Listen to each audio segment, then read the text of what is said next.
Everybody, welcome to the Administration and Finance, Recreation and Parks Committee meeting for November 15th, 2022. I'm Randy Knighton, the City Administrator. To my left is David Davidson, the City Attorney. And of course, we have Mayor Kurt Wilson, Council Member Christine Hall, Council Member Michael Palermo, Council Member Peter Vanstrom, Council Member G. Lee Hills, and Council Member William Morthland. And of course, our City Clerk, Marley Press. The purpose of committee meetings are for the city departments to convey information to the mayor and council and discuss initiatives listed on the published agenda, as well as provide updates of vital information essential to the operation of city government. By ordinance, the committee consists of the mayor, members of city council, and the city administrator. And for purposes of the committee meetings, the city administrator serves as the chair of the meeting. This is a public meeting, but not a public hearing. Therefore, while the meeting is certainly open to the public, we do not take public comments or questions during committee meetings unless specifically authorized by mayor and council. Public comments or questions are received at our regular city council meetings held at 7:00 p.m. in the city council chambers on the second and fourth Monday of each month and the fifth Monday of each month in open forum. We do encourage citizens to engage our online platforms, and if you have any concerns or questions, you can certainly utilize our web service portal, which is a mechanism to report issues or concerns. And certainly, at all times, you certainly can contact our city staff. The first item on the agenda this evening is the approval of the minutes for the Administration and Finance and Recreation and Parks Committee meeting for October 11th, 2022. I will entertain a motion. Motion to approve. Motion by Council Member Hills, second by Mayor Wilson. Further discussion? Seeing none, all in favor? Thank you very much. Passes unanimously. The second item we have under administration is the consideration of a resolution to reallocate unexpended community development block grant coronavirus funds. Mr. Michael Fisher. Thank you, Mr. Knight. This is exactly how he just mentioned. The CDBG funds are allocated during each program year, and we had a recipient for the funds that was not able to do their project, so we have those funds back in our control at this point, and we need to reallocate those funds to a different project. Mr. Alford from our grants division is here to talk with you and get some feedback for how we want to reallocate those funds. There we go. Yeah, thanks, Mayor and Council. So we have $115,471.52 to reallocate. That's from our Community Development Block Grant Coronavirus Funds that we had allocated way back in 2020 and 2021. We had a nonprofit, as Michael said, that was unable to spend those funds like they had intended, and so we need to reallocate those funds. What we did was contact the subrecipients that had received CDBG coronavirus funds and ask the ones that have spent their funds and asked if they had any additional projects. And we received feedback from 3 organizations for 4 projects. And that's what's in your packet there. We would need to do a 30-day public comment period. It's an amendment to our consolidated plan. And so this wouldn't, if you guys approve something here tonight, it wouldn't go for a resolution until January. And so the 4 projects that we have is a Norfolk Child Development Association has early education scholarships. They requested anywhere from $19,000 to the full amount of that $115,000. I do have one correction on that on your packet. There is it says the tuition burden is for 1 child. They contacted me this morning and said that is actually for 14 or 13 children. So they would be handling the tuition burden for these children. If the tuition burden isn't paid, right now they're raising funds to pay that gap for these kids. They have to drop out. And these children were impacted by the coronavirus pandemic, which is a stipulation of these funds. In addition, Recreation and Parks has proposed a Waller Park summer camp. Requesting $50,000 for that. It'd be Monday through Friday, 7:30 to 6 o'clock, and be at Waller Park. It would serve low to moderate income clientele throughout the city, but concentrated in and around Housing Authority as well as some of the apartments in the nearby area. In addition, they've requested, Rec and Parks has requested virtual programming for seniors, which is like the CDA's project. It's a continuation of a project they've already executed. It's just, it's further senior programming like yoga classes and things for the at-risk senior population that don't want to come in for programming face-to-face. They're requesting $15,000 there. And then the Roswell Housing Authority is asking for a part-time case manager. They said they could take anywhere from $50,000 to $81,250. $81,250 is the to fund it preferably. That's how they would like it.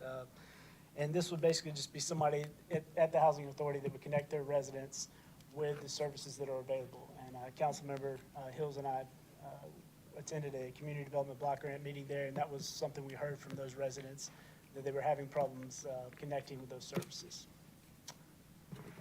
So I will open it up for questions. Yes, Mayor Wilson. Thank you, Mr. Chairman. I'd like to submit to the council a potential thought here. I'd like to submit splitting that $115,417,152 to $57,735.76 to bullets 1 and 4. To the CDA Early Education Scholarships takes half. The Roswell Health Authority part-time case manager takes the other half.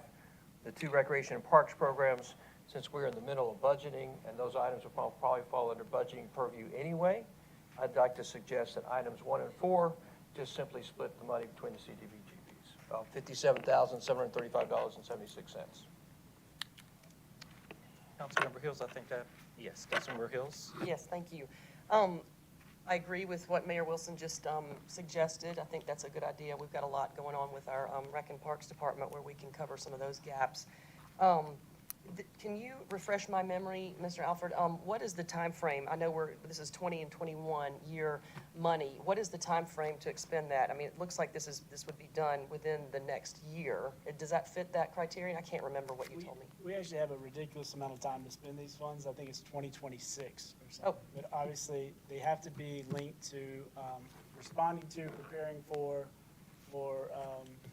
there's another one. Basically, they have to be related to reacting to the coronavirus pandemic. So our window for finding projects is shrinking there, but the HUD has given us to 2026 months. Yep, okay. Thank you. Yes. The Child Development Association said they could start at the beginning of next semester, so January. And then the Housing Authority also could start as soon as they procure that. They actually have somebody in mind, so. Councilmember Palermo. Thank you. I have a couple questions. So first off, did you mention there was a 30-day comment period? And the 30-day comment period, does it start, it starts at what point? Whenever I get the ad posted, so probably won't be able to get one in, be able to get it in this week, and then it would be posted next Wednesday. And then I guess I'm confused by the timing, because, so the 30-day comment period is for them to comment on all 4 of the bullets? Yeah, we'd put this out there for the public, and then show what committee preferred to do here, and then receive comments from the public on that, and they'd have 30 days from the time the ad is posted to comment on it. And then, so I guess for the comment period, does it get voted on in council after that comment period finishes, or how does that work? Usually we take it straight to council, assuming there's no big issues. Traditionally, with the exception of the last time we did a comment period, there had been no comments received for about 10 years. So traditionally, we just go straight to council to save time. But if you want to take it back to committee before then, we could do that as well. Well, it's more of, not necessarily taking it back to committee, but it's more of my preference would be to take it to council at the end of that period, just so that we'd have the opportunity to see it. I don't think we'd have to come back. But then I guess some questions I have on the specific bullets is, so for example, on the CDA, so for the RHA one, I know the answer. The RHA, if we're hiring somebody for the RHA is only servicing people that live in Roswell. So RHA is 100% just Roswell residents. As for the CDA and their tuition program, would the scholarships, would those go to just Roswell families, or would those go to any families? Supposed to be Roswell for. So those scholarships would only go to Roswell families? Right. Okay. So I could see myself supporting the suggestion I heard. I guess just a question I'd have is regarding the camp. So the camp that Roswell Rec has proposed.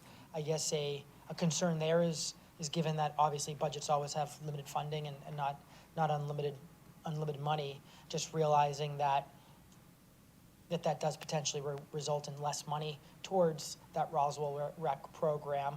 But at the same time, whether the Roswell Rec program is a good cause or these other purposes are a good cause, I think they're all great causes. I think it's just needing to make sure we understand kind of what we're prioritizing. All right, any further comments or questions? Go ahead, Chris. Yes, Councilmember Hall. Thank you. Mine is a program question before your comment. On the summer camp, it indicates that it's for a program for children that are still recovering from the impact of the pandemic. Is there any information on what that impact is? I mean, I can imagine educational impact, but I just see it's organized games, special guests, and field trips. So what kind of impact do these children still have for next year? It's basically just trying to give them in a structured environment, coming off the pandemic and quarantine time. It also helps their parents to give their parents time to find jobs, and maybe the parents lost their jobs or had their wages, had to cut their hours, and things like that. So it frees up that, basically gives them a structured environment going forward into the next. Okay, I just wanted to understand how it tied in. Thank you. Could include family loss. Could include loss of family that they're dealing with. I have a quick question. Yes, Councilmember Vanstrom. Since Jeff Leatherman is here from Parks and Recs, I have a quick question. Is that camp program something that would be subsidized and funded through the Parks and Recs? Councilman Hills mentioned that Parks may be helping with that. Ms. Malone? Yes. So You can answer. I can help try to answer that. So currently, this camp would be subsidized through the grant opportunity. What we would hope to do is offer a low-cost option for that community. What we've budgeted right now, based on that ask, would be about $36 per week. What that does is it provides a little bit of buy-in from the parent to ensure that they're going to show up for the camp and provide their child, as well as keep it reasonably cost perspective so that they can attend up to 10 weeks of camp at that $36 per week option. So that grant opportunity and that ask provides the large subsidy that it would require to reduce the camp cost for those individuals and those families. Does that answer your question? Yes, Mayor Wilson? Michael, I was hoping you were going to go there because I was trying to keep from opening up Pandora's box. But you started a line of questioning down Pandora's box, and then you kind of closed it a little bit. That's why I just came out with a very simple offer in the beginning. I'd support the offer. Okay. You don't want me to open up Pandora's box, do you? I don't know. It depends on what's in Pandora's box. I don't know. I mean, I think at the end of the day, I think it's important for Well, any the point is like the point you're making is, if it's going to public comment, why are you bringing it to committee? Right. If you're relying on public comment from law, then why are we even making an opportunity to weigh in on it? I mean, I think we're a little confused by that, number one. That's the first thing that makes no sense to me as an elected official. Like, why are we talking about this? It's going to public comment, and irrespective of what we have to say. The second part of it is, where did these four come from? Well, to the first question, so generally for the public comment period, we'd like to have some sort of framework versus Who's we? just staff. Staff. So you're driving policy. It's just been the policy for. It's been the policy. Okay, so let's review that policy, because I think it doesn't make sense to me. Because if you're asking your elected officials to weigh in, your elected officials as the elected representatives of the residents of Roswell, you're asking them to weigh in.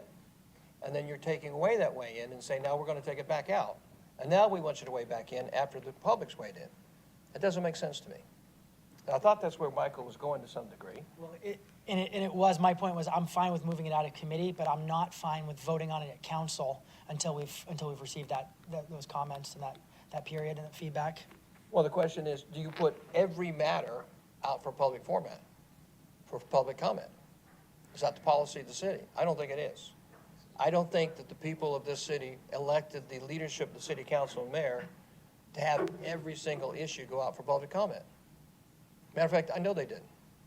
Now, I know there's some people that go vociferously disagree, and they're probably online right now saying, well, we want to weigh in on this. That's not the point of having a representative government. Right. This particular comment period we're talking about is required by the grant. It has to have a 30-day period. This isn't something we chose to, the public comment period isn't something we chose to do. So generally, when we come to you with these projects, it's to get input. If you didn't like any of these projects, we wouldn't put any of these projects out. So we come to a committee to discuss the projects and say, hey, here's 4 projects that are eligible for this grant money. If y'all are good with this, we're gonna put this out for our public comment period, which is 30 days. Then we'll bring it back to the mayor and council. If there's any comments that aren't dealt with, we'll make sure you see all those comments first before you ever decide on whether you're gonna fund these projects. Michael, there's a multitude of other projects that could be on this list, It correct? could, yes, sir. Right? Yes, So sir. who made up this 4 list? Staff. Okay, that's policy. So I'm a little confused. If there's really a true litmus, if you're making a decision what goes on the list, you're establishing policy. We came up with some projects to go on the list. And 2 of these items to me fall under, we're in the middle of zero-based budgeting underneath the Parks and Rec Department. So these are going to be policy directives that Will, as the liaison, in conjunction with the department head and assistant department head, are going to be making very, very tough policy decisions about priorities, about where money's spent and where money's not spent. And I think that needs to be coherent to the budget process before we add things that are not, that could be adjunctly supplemented outside of the budget. To me, that's a policy decision. So Pandora's box it is indeed. If it's just going to be public comment, just put it out to public comment and bring it back to us at the end. That's the law. I mean, I don't see the point of us weighing in on it and having a committee, quite frankly. I don't know that we were comfortable putting projects out there and asking for input without you all first knowing what those projects are. Well, you heard my,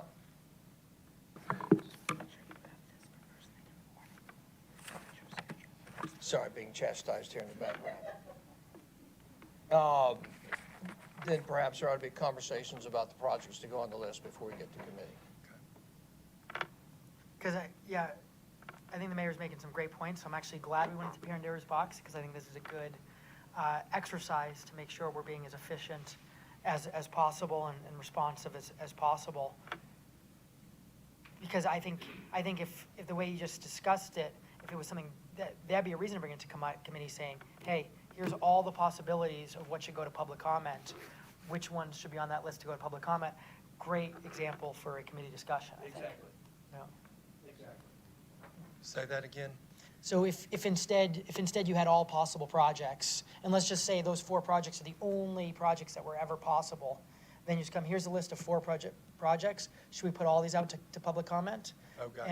And maybe one council member says, yes, let's put all 4 out. Another one says, you know what, let's put out these 3. That's a discussion, I feel, that's a committee prior to the public comment. But if it's just, hey, here's the 4 we're going to put out to public comment, which ones do you want us to move forward, even though we didn't get the public comment back yet? And we have a very public representative government process, which we're one of the cities that actually has a full committee process before council. Not all cities do this, right? And part of that is to vent out as much information so the public can be aware, they can see the transparency of the decision-making. However, there's another part, which is, and I think most people are grown and they understand it, is that there are conversations that does happen between the staff and the mayor, right? There's conversation that does happen between the staff and city council. and then says, you know what? We're thinking about some items going on to submit to you for committee, right? So there's a conversation before the committee meeting where we say, look, we got 4 items.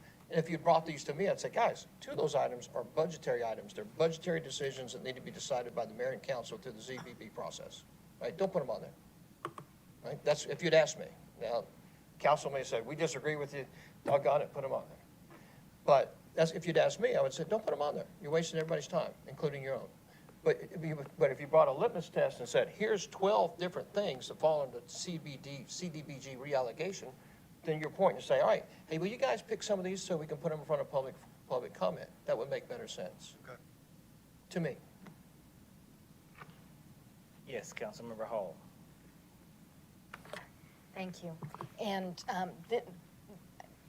I agree with everything that's being said, and I'd like to see that become the process for when new grants come out as well. This, I understand, is a little bit different. This is a tail end. This was, all of a sudden, we had 115,000. So I think instead of opening it up for new bidders, correct me if I'm wrong, you went through the folks that already requested as part of the first process, and these were those folks. They had already requested and had spent the funds that had been given. We have some others that had participated, but they still haven't spent their entire awards yet. But as far as the process going forward, I think that's a Yeah, great and idea. and I think the other thing, in a representative government, sometimes you have to be, we're responsible for things not becoming a popularity contest. Public comment can become a popularity contest. You saw very quickly, in 30 seconds, I said, let me come up with a quick allocation of funds. Let me take 2 and 3 off the table, because I see those as potential budgetary items that should be filled within the city's budget. 1, it's a private charity, CDA. 4, housing authority. Have a pretty good understanding of what the RHA needs, right? But the RHA doesn't have as many advocates probably as CDA. So I'm thinking, reallocate the funds, split them in half. Give half to CDA, half to housing authority. Let's move on down the road. There's efficient use of money. Boom, boom, boom. That's my thinking. And, yes, sir. No, sorry. But public comment may come back and say, you know what? 95% may say, we want to all go to CDA. So then, how are we going to weigh in on that? I'm just curious. Councilmember Palermo. I think great discussion, and I think just great philosophical discussion as well. I will say also, I think important part of the discussion is just how we select priorities, because I think a concern and where we have some disagreement is in seeing some of them as what they should be in the city budget. That's where, as we move to a zero-based budget, which I think is just absolutely great and great for our taxpayers, I think with a zero-based budget, we can actually think that any expense that we're going to have is basically a tax. So basically, you know what, if I want to spend $10 on XYZ, that's $10 that I'm going to tax everybody on to be able to get XYZ. And so as for if we make the decision to provide subsidies with our camp program, which I think has great merit and is a great discussion to have, at the end of the day, the city certainly does not have unlimited money to make subsidies in the camp program or all of our programs, in which case I think part of this discussion is we've got 2 great choices in front of us. We've got CDA scholarships, and we've got subsidies to our camp program, and ultimately it sounds like there might be some interest in, you know what, we go with the tuition aspect. That's just something where we choose to put as a priority, which is certainly benefiting some of the lowest income individuals in the city of Roswell, and just knowing that we certainly would like to do more things, and that's why I think it's so important to make sure we're maximizing the grant values that we can get, and having this discussion to make sure those grant dollars are going to the absolute whatever those highest priorities are. Yes, Mayor Wilson. Thank you for elucidating that perspective, because that's one of the things I want to bring up about zero-based budgeting. One of the things that's so crucial, look, and this city's about to unfold zero-based budgeting in a way that it hasn't quite ever encountered. And I will tell you, most of the department heads, including our good friends back here in the finance department, will illustrate is the reason this is so important, Michael, as you go through ZBB, priorities are going to be decided by you, right, about where you want to spend money. if you tie yourself to a grant program that's not fully funding a program, you may get down to a place and say, wait a minute, I don't think it's the wisest thing to spend the taxpayers' money that way, right? And so by having a grant tied to it, you may bring in something into the allocation of your spending that you didn't want because you got to fund it from another source, i.e. the general fund, because you got a grant tied to it. So that's why I say, be careful before you start putting grants into you, actually, if you know it's what you want, and you can fund it on the general fund side, and then get a grant, right, to subsidize that. That's why I'm a little hesitant to jump into anything that might fall underneath the purview of budgeting underneath the city. Completely agreed. Like, we're in the grant business, pursuing grants, and to obfuscate as much of the taxpayers' dollars as we possibly can. But we got to be careful at this juncture, because I'm telling you, not a department head here can tell you where this is going today in terms of priorities, because you haven't weighed in yet. And you haven't weighed in, and you haven't weighed in, and you haven't weighed in, and you haven't weighed in. And once you start weighing in on those priorities, it will become more crystal clear, because there's going to be reallocations of resources when you go through zero-based budgeting. It will change the dynamics of how we spend the taxpayers' dollars. And you may come to some places and say, I'm not comfortable with that. And that may end up that some of the resources that are currently allocated in Parks and Rec may change. And so that's why I'm very hesitant. And I'm saying this as someone who's behind the ZB process and has a very intimate knowledge of it. Before I commit to a grant on something that may fall under the GF, the general fund, I may make a tie that you can't get out of. That you may say, hey, 3 months from now, man, why am I tied to this on the grant side? Because I don't want to spend the money on the general fund side, even if it's 25 or 50% of the allocation. So that's why I come there. And listen how long that explanation is. So trying to explain that and get that through public comment, that's why I said, we talked about this. Jimmy Whiz, I sure wouldn't have those on there. Any further? Yes, Councilmember Hall. Could we move to put items 1 and 4 on public comment? Or do all 4 have to go on public comment? I think we need to provide our reasoning for putting 1 and 4, explain the process that we used to come to that conclusion. That's generally how we would do it. We would say, we have, the city has leftover funds, we need to reallocate them, we open it up to these organizations that had finished spending their projects and we knew were eligible. And these are the 4 we came back, and mayor and council prefers these 1 and 4, and this is the reasoning. And then we accept comments if somebody were to come back and say, oh, no, I disagree with that. Thank you. Yes, Councilmember Palermo. So I will say my preference would be to have all 4 on public comment. And I'd say what I'd be expecting to see is if I see some very compelling reasons that 2 or 3, should have some more consideration over 1 or 4, then I'll certainly take that into account. But if I don't see compelling reasons, I certainly lean towards seeing some benefits and advantages of 1 and 4. Because as always, I guess my bigger concern with the process is not that we have too many considerations, it's that we have too few.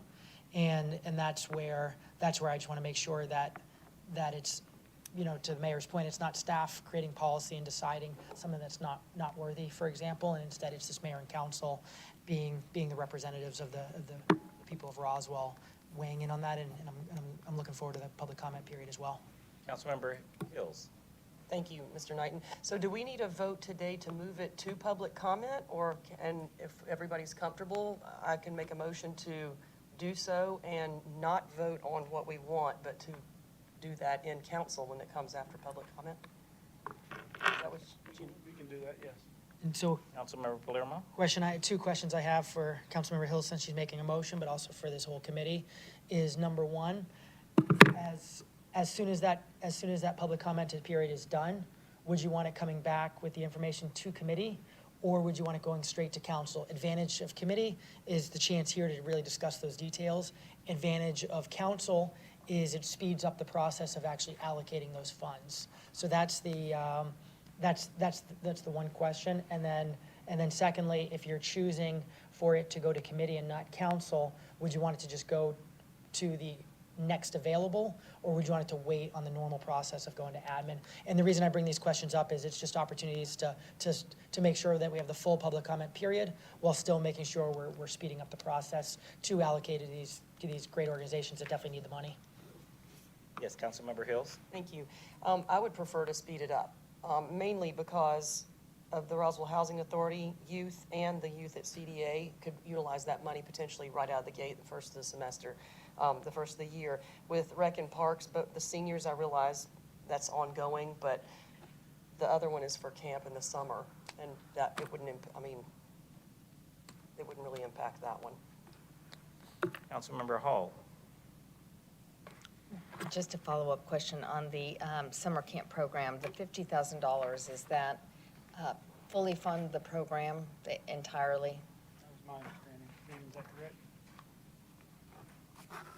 So the $50,000 would fund the program with that $36 subsidy that would be required from each of the participants per week. So it subsidizes it down to that amount. Down to the What we consider to be a reasonable amount for still to include some buy-in from families.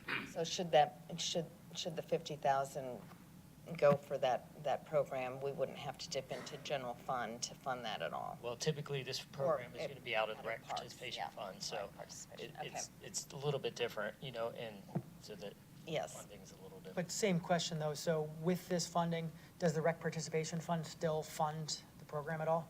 So we would be able to offer the program, but the subsidy wouldn't be there. So we would offer the camp and try to provide what we would build is a zero-based budget camp, you know, but there would still be those cost elements that we'd have to account for in that process. So the subsidy wouldn't be there. Makes sense, thank We you. would still try to offer it. Yes, Councilmember Morthland? On the Housing Authority, this is for a one-year position, correct? Yes. Okay. Second question is, when this does go out for public comment, is what we discussed tonight around, there was a motion made for question 1, or bullet point 1, bullet point 4 to get the funding. Is that informed during that public comment? This is what the council, It's up to you guys. If you want to make a motion for 1 and 4, then I can put that in the public comment. If you want to leave it out, just say, hey, we need to make a substantial amendment.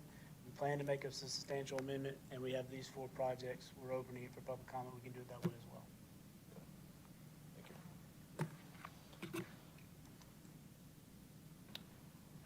And any further questions or any motion at this time?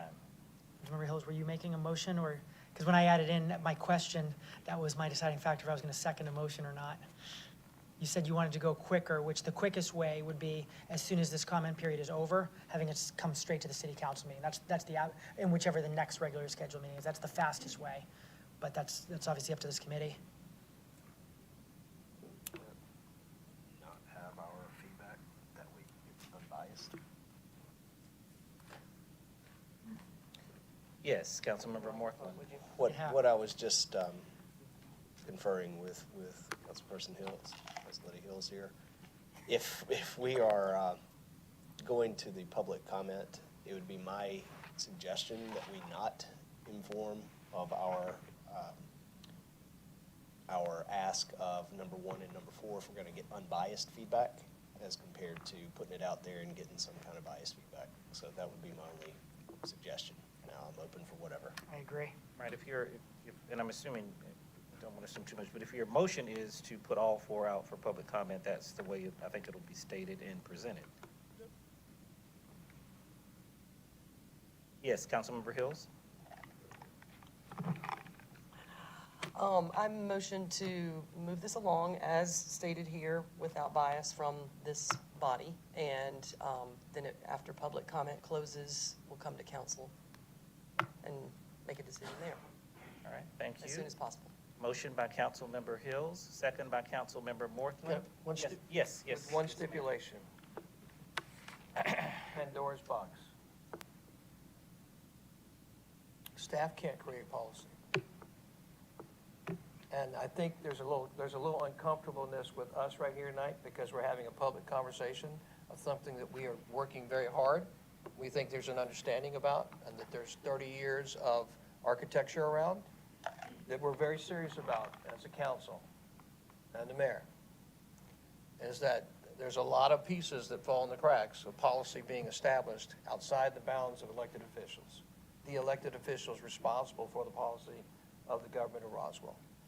And you can probably see that there's a little unhappiness about this because you've broached, this was, I mean, kind of Pandora's box. Staff can establish policy.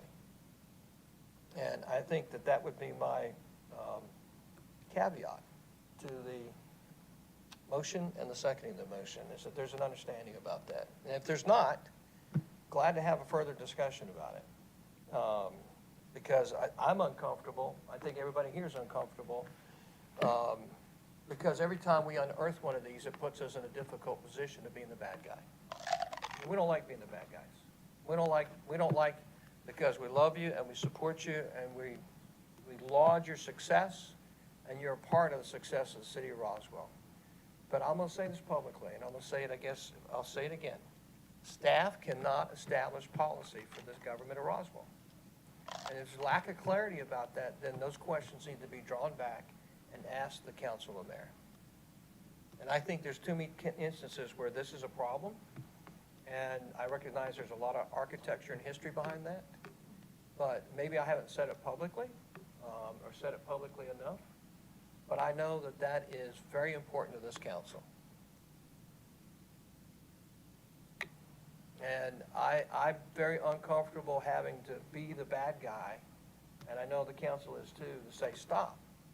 You don't understand, you're establishing policy. That's not in your purview. So I hope that comes across clear to the staff of the city government of Roswell. If it doesn't, I guess we need to have some more conversations. And I'm sorry it's you guys getting picked on, but this is a message that is, I thought, reverberated throughout the entire city staff and government of Roswell. We were on the same page in this.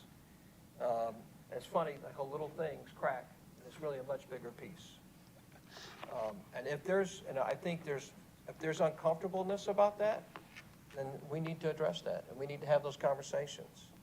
Because I know the council has clarity on this. I know how the council feels about this. I know the 41 objectives that the council drew out last year before they took office on January the 2nd. And I think the council has been incredibly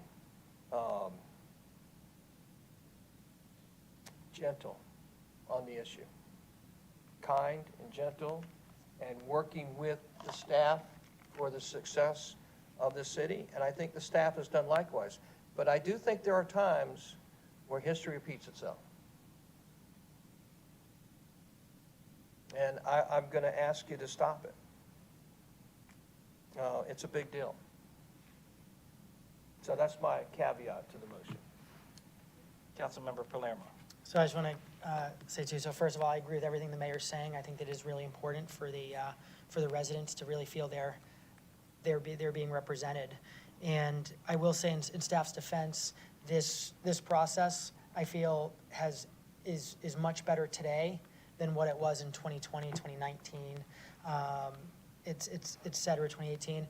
And because basically the way this is evolved is in 2016 and 2017, it was a great process, which the process was anyone that could apply, applied. Staff, all they did was just verify, was the application legal? If so, then basically each council member got something, and you get to basically allocate your portion, give it back to staff. Staff then just came with, hey, here's the allocation based on 7 elected officials, always unanimous 2016, 2017. And then 2018 to 2020 approximately, I forget the exact years, it was basically changed where staff was the one giving their recommendations, feeling this is where the money should go, which was clearly, staff setting that policy. And it went from always being unanimous votes to always being divided, divisive votes. And so I think we're in a much better spot now than we were just a few years ago. But I think there's still just I share the mayor's concerns, and I think still just the opportunity to make sure that mayor and council are setting policy and accountable for that policy. All right, thank you. We have a motion and a second. The comments being noted. Any further discussion? All right, all those in favor? All right, passes unanimously. Thank you. Next, we have under Finance, item number 3, consideration of the FY 2023 mid-year budget amendment.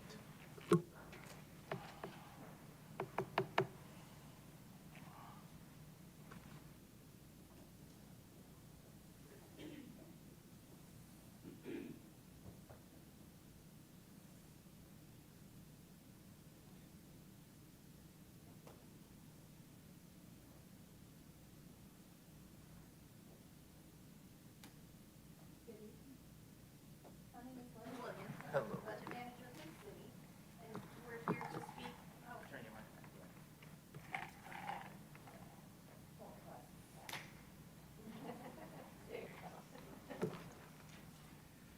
I'm here to speak about the mid-year budget amendment. So, background, we'll go over the background, talk about the summary of funds, and look at the requests. So for the background, the 2023 budget was approved by Mayor and Council on June 13th, 2022. The staff began working on mid-year about middle of October.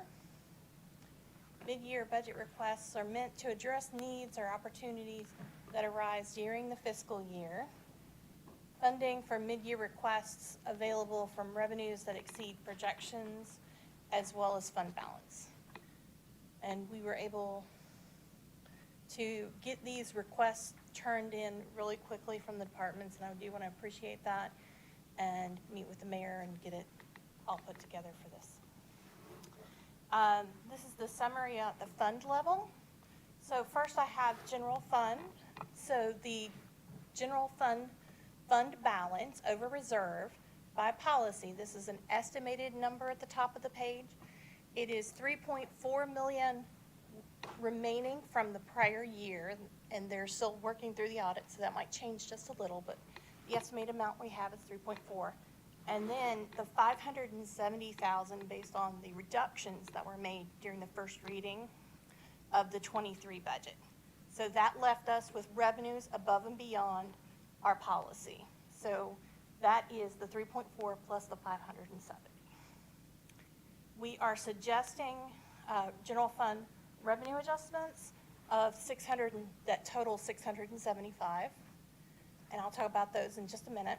For the total available funding of about 4.6 million for general fund.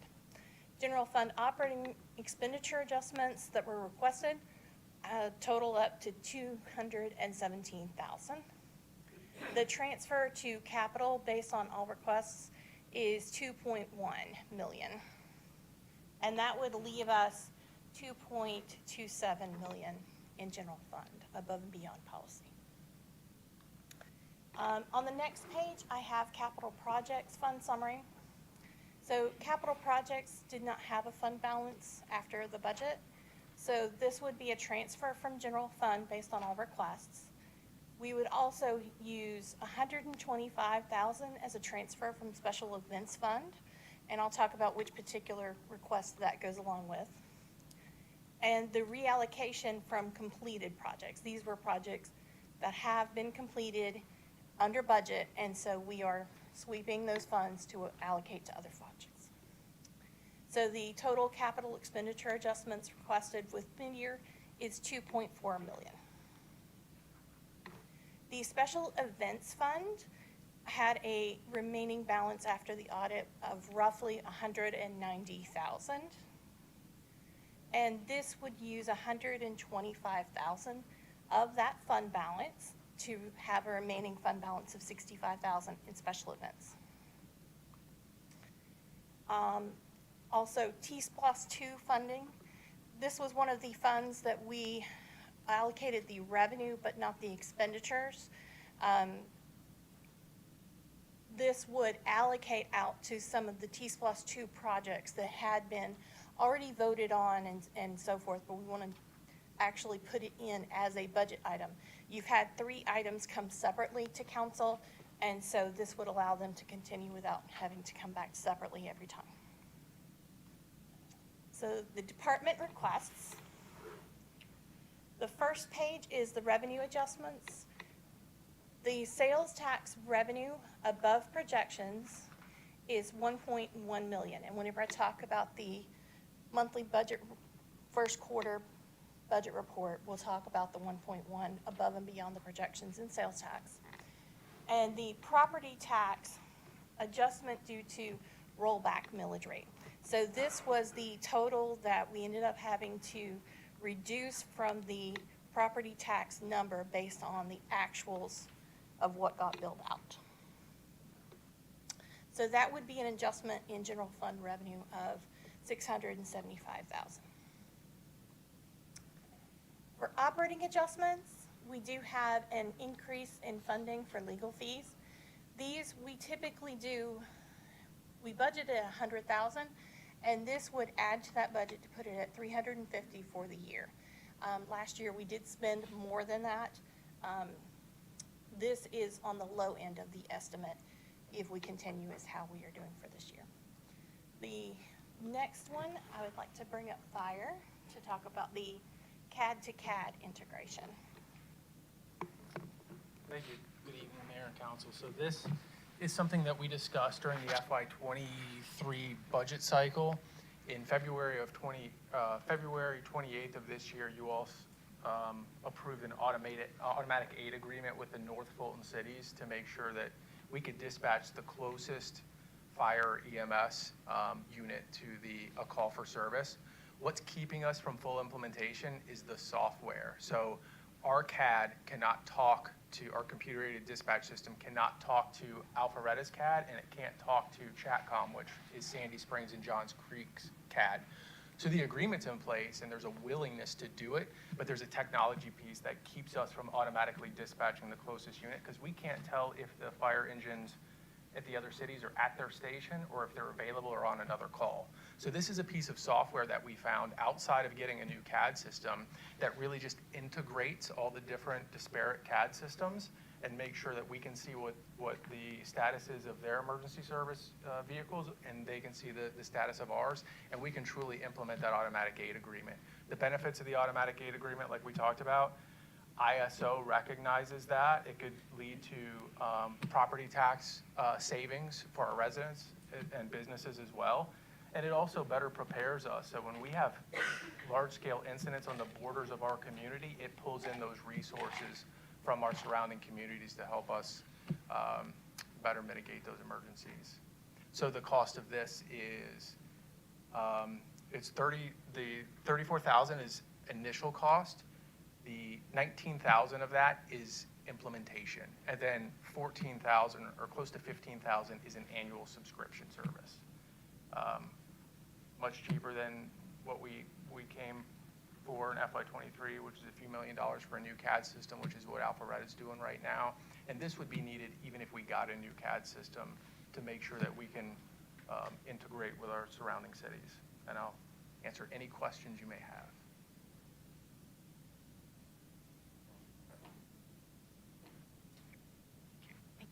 You got it.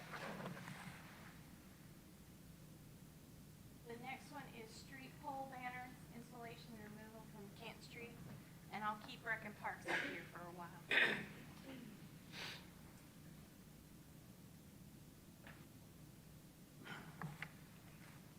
Thank you. So on this line item in particular, we have identified, I would say really just a gap in program services where you have the banners along the Canton Street corridor. There hasn't really been a program for how those banners have been installed and deinstalled. It's been, I guess the best word I can use is kind of ad hoc. And so we're trying to essentially organize that program underneath the department. Some of this $16,000 has the potential to be reimbursable by other organizations who will also fund that portion of the program for different banners that go up on the poles. And this helps us to organize it coming into the next fiscal cycle on the costs associated with the install and deinstall of those programs and the banners itself. Questions? I feel like there's one comment. Well, you know, on the, is that, we talked about this, is this internal or third party? Right now, this is third party. And when are we going internal? So that'll be part of our budget conversations coming into this year. Thank you, sir. Yep. Do you want to, are you going to, we're going to go to reclassify the capital, the next one, then we'll come back down to Old Roswell Cemetery. That one slipped on me. You know that. I thought we had cut that one. I think that's what the color is. That's unfunded. Thank you. Okay, good. Okay. Yep. All right, cool. So the reclassification to capital, this was a camera purchase that was in the budget and was purchased correctly, but accounting has determined that because each camera was over 5,000, they do want to put it in capital, so I'm just reclassifying it from general fund to the capital projects fund. Is that body cameras or is that the license plate readers? It was part of the license plate reader side. All right, so the next one down is the Old Roswell Cemetery operating. This is unfunded currently. Before you skip away, will you explain what you did there, because it's a good thing. I mean, it's, you just, You'll pass along on this, you did something good here. Well, no, it's a net of zero adjustment, so the camera purchase here in general fund, I'm gonna subtract it from general fund. Increase the transfer to capital projects, so it's a net of zero in general fund, and then show it in capital projects so that they can capitalize it. It's just an accounting adjustment, just because it's crossing funds. They want a negative and a positive to move it over there. you're right. My apologies. I missed that. Sorry. No, Yeah. it's my bad. Yeah, it's accounting adjustment that they requested. So Old Roswell Cemetery operating increase. So I've been here, I don't know, just about 5 years now, I guess. I'm calling it 5 years. And the challenge of Old Roswell Cemetery is how do you maintain what I would call is pretty much a frontage, a main corridor in our community along Woodstock, Highway 9. And we've had, I would say, a variety of success and lack of success, meaning that it's under contract right now. It's hard to hold contractors accountable working in this space because it's not your typical just landscape space. You're working around a lot of, in some cases, very old headstones, very old plots in and around that center. And so as part of our zero-based budgeting process, we're going to be re-looking at the strategy around the cemetery maintenance in particular at this and at Founders Cemetery. This is to try to shore up some budgetary issues that we have with our current contractor, meaning that their costs are going up and they've requested for an increase. And it's currently projected to be unfunded. So if this continues to be unfunded, we're going to have to re-strategize on how we deal with that coming into the next really 6 months as we deal with strategy for long-term for next fiscal, but then also our current operating model.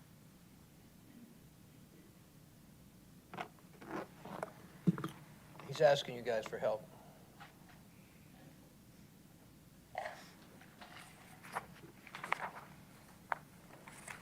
All right, the next one is Cultural Arts Center door hardware replacement. These are the issues that we're having at the 8 front doors that we have. There's kind of a breezeway in between the front doors and then the doors into the lobby. We've gotten to the point where the doors themselves need to be completely replaced. We can't find replacement hardware for the doors any longer, and they've just run its useful life. They're the original doors to the building. We had this similar problem with some of our other facilities, the Bill Johnson Community Center not too long ago, that we had to replace the doors for the same issue. And we're getting to the point now where in some cases we can't get the doors locked all the way, and so we have to have other strategies in order to secure that building after and before shows. Questions associated with that? What, you just on the first item? Yeah, Yeah. just the door hardware. I can keep, do you want me to just keep running? Yes, sir. Okay. The pit cover, this was the original pit cover that was installed on the stage. It was installed originally with the building. It started to kind of become a little bit of a safety issue about 3 to 6 months ago.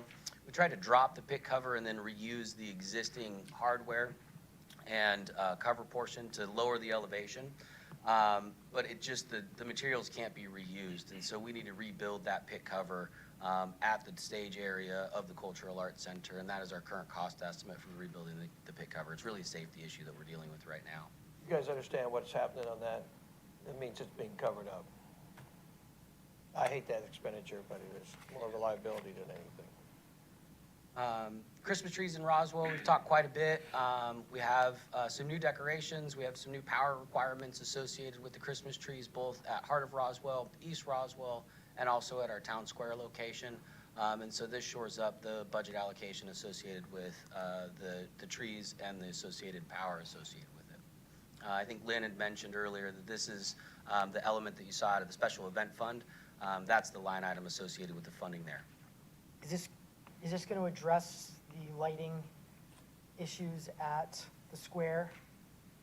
Give me two more line items, and then Okay, we'll so talk that's about part of that one. tax credit. Yes. Okay, excellent, thank you.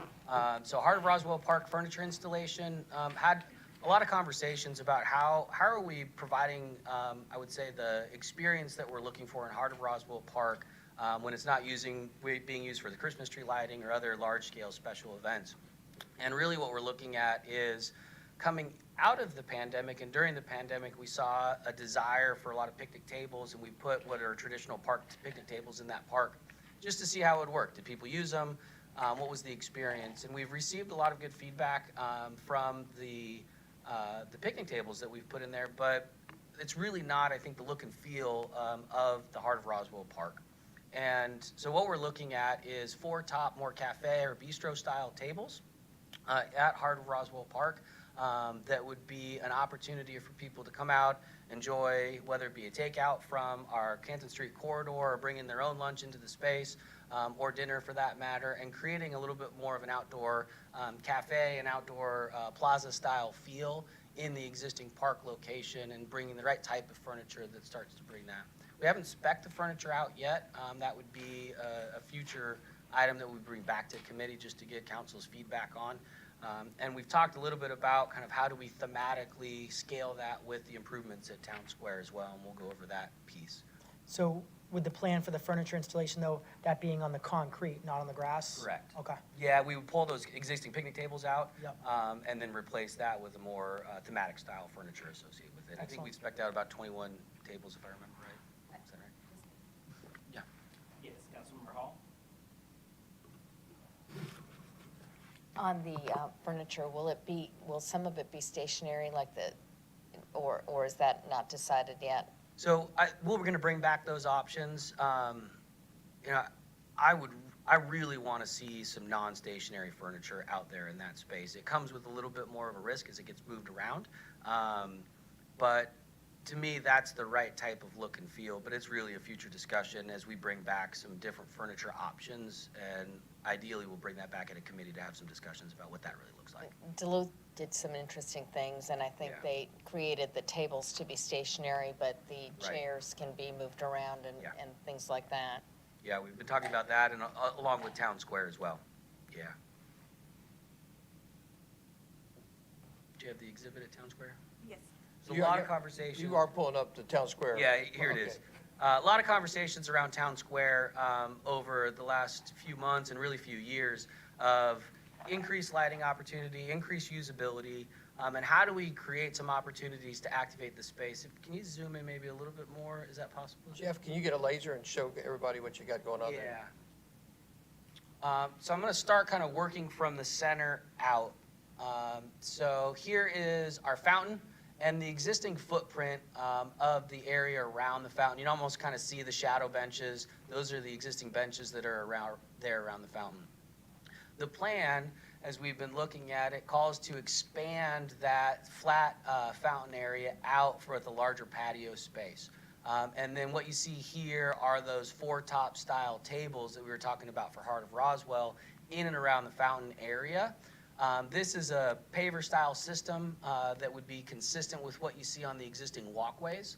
We already have an allocation to work on some of the safety issues with the walkway in our current budget, and this expands that scope to really enhance the areas around this fountain. So we have trash receptacles, benches, planters. Councilmember Palermo, you were asking about the lights, and so we've added the traditional light poles like we see around our historic Canton Street corridor in these areas, and we've actually upped this in some of our conversations with an additional 6 lightings, even more so than what you see here, to really brighten up that space. We really want people to be able to see through the park, see around the park, see in the park, and then modifying kind of this pathway right here. Right now, the pathway, it was intended to come down, and then there's a gate actually right in this area, and then it's kind of a locked gate to nowhere, frankly. And so we've modified that whole pathway area. This would be a new planter space with potentially some interpretive panels about the history of a community, history of the park, and really shut that walkway off so that people don't wander down the walkway thinking that they can get out to a sidewalk and then they kind of end up in a dead-end area. If you can zoom just back out a little bit more, Lynn. And then you can see some of the additional lights around the entrances, lights around the existing flagpole area here, and then the remodel of the space in particular. And so that's the budget allocation. This is the exhibit associated with that budget. Yeah, show all the light poles, though. I think that's clear, because lighting, Yeah. we talked about lighting, and I don't think you're showing all the existing, all the potential new light poles. That's correct. So the lights that I'm going to point out and then add 6 more. So you've got them at every entrance as you come into the park here on the perimeter. And then on the interior, they're really set right about 50 foot on center right here. And then there would be actually another one that would come in to the walkway areas in this spot. And then we'd probably adjust this just a little bit to get that synergy between the front. But really want to be able to bring some light into that space. Lighting at 35 feet instead of 50 feet. That's probably what we'd end up at, yes, sir. And then in discussions with Councilmember Hills and others as we've been just kind of reviewing this, we'll also include some plugs and outlets in the bottom of those lights that can support other activities that we have in the parks. And That's an easy add. So this is the first time I'm seeing this plan. Is this the first time it's been presented publicly? It has been, yeah. Okay. So, and there'll be plenty of opportunity for residents to weigh in on this through public comment? We can take direction No, however you'd like to just do I want to that. make sure that as we're moving it forward, and, it's going to come to committee for an official vote on Sure. this. It's going to come to council, of course, on a official vote, because there's certainly a lot of stakeholders that are in the Mill Village and that live south of the square that have been talking about the lights for a long time. And I think it looks like this solves that, and I just want to make sure we're not missing anything. Fair point. To your point, Michael, just, you can't reiterate a lighting enough, because this plan, you got 6 more poles to put up there, right? And to your point, this plan shows about 50 foot of lighting. Correct. The new plan will show approximately 35 feet of lighting. Yeah, and then there's also some bollard lightings tucked in. Here you can see this note that ends up around the seating area as well. So that'll be more kind of waist-high lighting in that space as well. But to Mike's point, this is to address lighting concerns in this park, among other things. Among other things, but yes.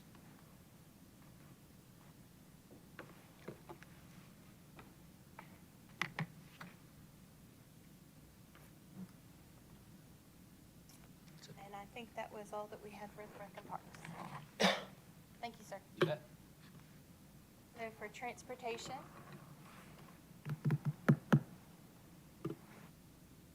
First item we have there is citywide resurfacing for 1.5 million.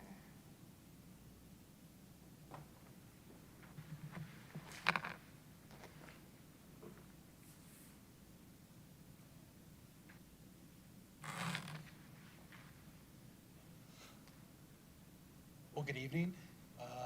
We'll start with the resurfacing program. We currently have $1.5 million allocated in the FY23 budget. Typically, when we request this, if we have a reduction in that amount, we've been instructed in the past to request the remainder during mid-year budget, and that is what staff is here to do. We want to bring that up to our typical or traditional $3 million in local city resurfacing money. So that's why we're requesting this now, so we can start our procurement and start getting ready for resurfacing later this spring in FY23. And also, I just want to point out, this is also in addition to the LMIG money that is provided through the state. That was $948,000. That was on the committee agenda in October, and it was on the council agenda last night under consent. So when you add that together, if this request is approved, it'd bring our annual allotment back close to $4 million, which is typically what transportation seeks to make sure we have adequate resurfacing throughout the city each year. So if approved, Lynn, this is, you can go ahead to the next slide. So this is the current resurfacing list with the money we have available now. We could start resurfacing in the spring. We'll actually be bringing this road list to you at the committee meeting at the end of the month in about 2.5 weeks' time. So this is kind of a sneak peek. But we have about 3.5 miles of Centerline Road that we have funding for now. And if you go to the next slide, Lynn, We have an additional 4.7 miles of resurfacing that could be paved if this request is approved for the $1.5 million. So, and if you recall, back in, right after Labor Day in September, we did take $500,000 out of the FY23 budget to apply to some resurfacing on our road list. This autumn, we were able to accelerate some of those roads, and our paving contractor just recently completed the resurfacing work within the past 7 to 10 days. So we did get a head start on some of the resurfacing based on that funding. So this will help us resurface into spring and summer once we get the procurement started, if it's approved by the mayor and council. I feel like I recognize all those streets except for, which one, where's the dock? I'm sorry? The dock between dead end and dead end? You know, I'm gonna research that a little bit more, see what my maintenance contractor, or our maintenance engineer has said, because I'm curious too. We do have some interesting road names here in Roswell, so. I'll be sure to point that out at a committee meeting at the end of the month. Yeah. Councilmember Flaherman. And then the second item is a $150,000 request for to accelerate some bridge concept and survey work. We have currently 14 bridges within the city of Roswell that are maintained by our transportation department. Please note some of these bridges are culverts. They're larger culverts. They're not the traditional bridges. But 6 of those, and I'll show you a map here just in a moment, they're currently rated fair. They're not good. They're rated fair. There is a poor rating, but luckily we do not have any of those yet, but time will eventually catch up with us. So we wanted to accelerate this mainly because earlier this summer, there's a new federal grant program that will be available over the next 5 years that the city of Roswell could go after and proceed to secure federal money. One of our goals is to try to leverage as much federal dollars as we can. However, one of the things we have to do is get a lot of our projects closer to shovel readiness. It makes it much more attractive for the people who award these grants in Washington to do that. And so what we're trying to do is tee these up so we can go after federal money in 2 to 3 years' time. Bridges are very important to us. We want to make sure they're a major part of public safety in our city. Most of our residents really don't pay much attention to them, but if they stop functioning properly, they will definitely notice, and there will be a great outcry to make sure we're doing our maintenance program properly. So basically what we're doing is we want to try to get a head start on this, do some preliminary survey and concept, do some hydraulic studies. We could do that over the next 6 to 9 months. Phase 2 would be to request some funding in next year's budget to do the actual PE and design work, and then we could go after those federal funds in 2 to 3 years' time and start applying for those. There is a local match for those, but that'll be something we'll worry about at a later date. But this is a great program that we can get Washington to provide a lot of the money for us in the next few years. So we think it's a great opportunity for the city of Roswell. If you can go to the next slide, Lynn. So here's a map showing all the bridges. I'm sorry, it's a little cluttered there, but those orange or yellow dots are the bridges that are rated fair. The ones in red are the ones that we're considering going after there, and I have the names assigned to them with the traffic counts, the daily average traffic counts. Jones Road at the Cobb County border has about 8,000 cars a day. Charles Place is a smaller road located behind, I believe it's Vickery Mill Elementary School. It's the elementary school right up here on Highway 9. There's a bridge that goes back to that neighborhood, and there's about 150 homes that tie into that, and a lot of their students go to that elementary school and walk across that every day. And then the other one is Oxbow Road. There's a small bridge right there over Hogwaller Creek that was built back in, I think, in the early 1960s that has about 8,000 cars a day. So those are the 3 bridges we'd likely target. I also wanted to point out the 2 bridges in blue. Those are Old Holcomb Bridge Road and then Norcross Street. We have T-SPLOST funding available for some of that work, so we'd likely explore some options to combine work to see if there's any cost savings there. But also we could potentially go after federal money on those bridges as well, and we wouldn't have to use our T-SPLOST money entirely on those bridges. Is that T-SPLOST 1 or T-SPLOST 2? T-SPLOST 1 is available for Old Holcomb Bridge Road and possibly T-SPLOST 2, depending on how the concept pans out. So there's some options there. And then the Norcross Street Bridge is T-SPLOST 2 solely. So there's an opportunity to potentially go after 5 bridges with federal money down the road. We just want to start getting some of this initial steps going. And staff, of course, will be using T-SPLOST money to go after those bridges as best we can, as soon as we can.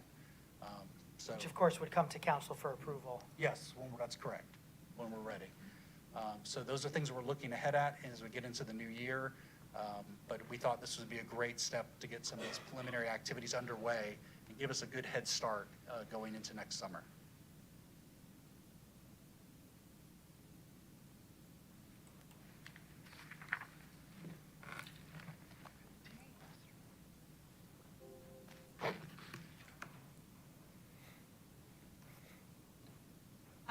And then the next line is that reclassification to capital camera purchase. This is the other half. This is the other net to make it 0. So this would just acknowledge that capital asset.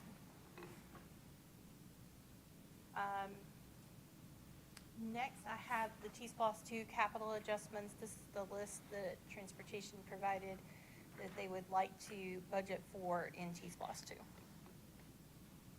Is there any questions on any of those?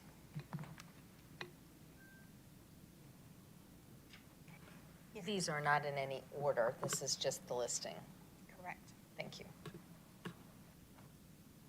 Yes, sir. You're saying the Jones Road Bridge connecting, is it Cobb County? Do we split the cost of that bridge with someone, or are we all on the hook for that bridge? Traditionally, bridges that are located on political boundaries, such as city or county boundaries, or even state, they're typically assigned to one jurisdiction or the other. Jones Road is our bridge, is my understanding. The Willio Road Bridge we just replaced over the past couple of years was Cobb's, and we partnered with them to do a lot of the work.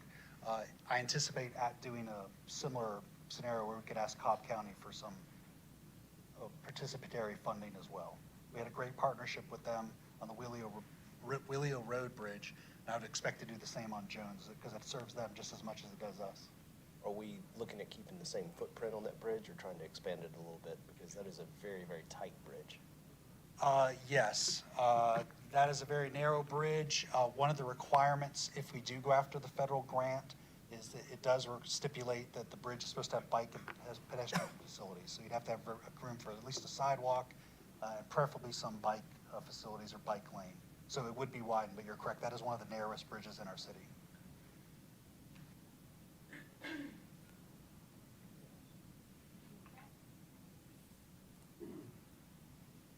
For the next steps, we are seeking your guidance for the mid-year budget requests. And if, based on our feedback, we would bring this to November 28th, Mayor and Council meeting. Any questions, further comments or questions regarding the proposed mid-year budget adjustments? Yes, Councilmember Borthman? Director Leatherman?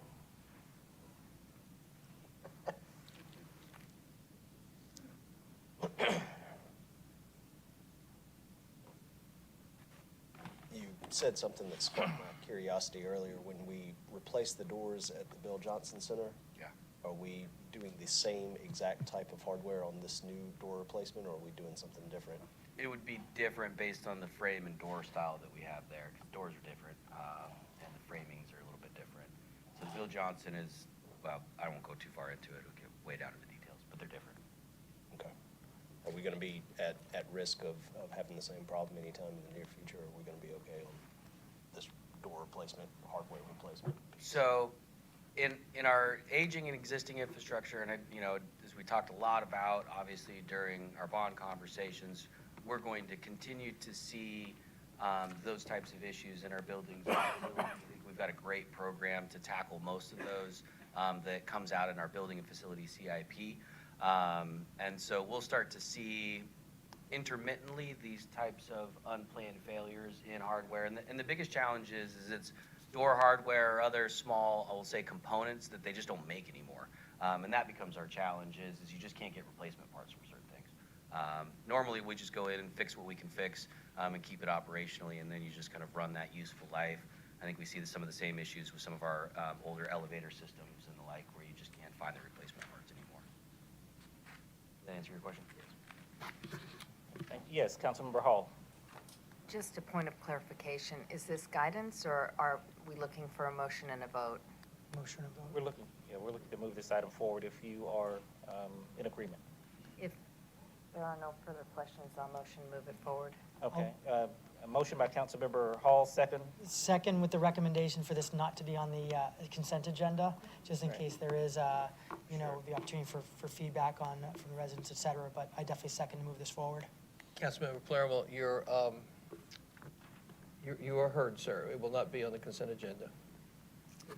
Thank you. We have a motion. Councilmember Hall, second by Councilmember Palermo. Any further discussion? Seeing none, all in favor of moving this item forward?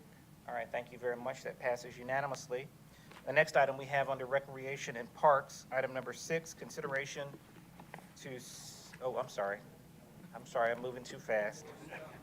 We've got the first quarter budget report as well as the investment report. My apologies, Mr. Luckett.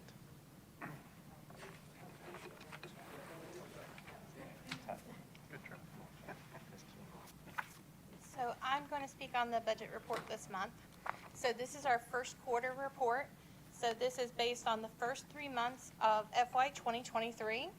So this is our budgetary report as of September 30th. And I'll go ahead and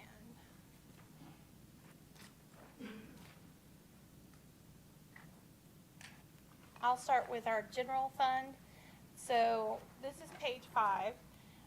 As you can see, our property tax billing did go out in September, so that's what this large revenue was. So our property tax is showing an increase of around $170,000. Some of that is also related to TAVT. The vehicles are still spelling well, even despite the inflation. Sales tax and use taxes is coming in about 1.1 million above and beyond our projection. We have collected 8 million and the projected was 7.1. That 1.1 million is what we had on the mid-year that we would like to go ahead and recognize as revenue. Going on down, licenses as permits is showing roughly 300,000 above and beyond our projected as of this time period. We are seeing an increase in the inspections and grading, so the building inspections and grading permits. So the construction is moving along. You'll see that here, and also it affected water fund this year. So we are 299 above projections for this particular quarter of what we would have expected to see. The abatement and the sale of assets is in the miscellaneous negative there. For general fund expenditures, we expected to spend 22 million and we have spent 21.1. So we have roughly about 1.4 million variance from projected to actual.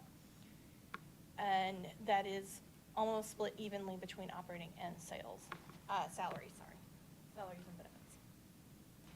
Water fund, this month in September, we did see a large increase in water, and that was the capacity fees and the meter that were related to this large construction project just up the street. So they were able to get all of their water work done this month. So as we go forward, we would not expect to see a large increase like that for the rest of the year, but they haven't started on water line construction yet, so the expenditures are a little under based on what we projected for year to date, but they are moving forward as far as that is going. For solid waste fund, the revenues are on projection and the solid waste expenditures are on projection.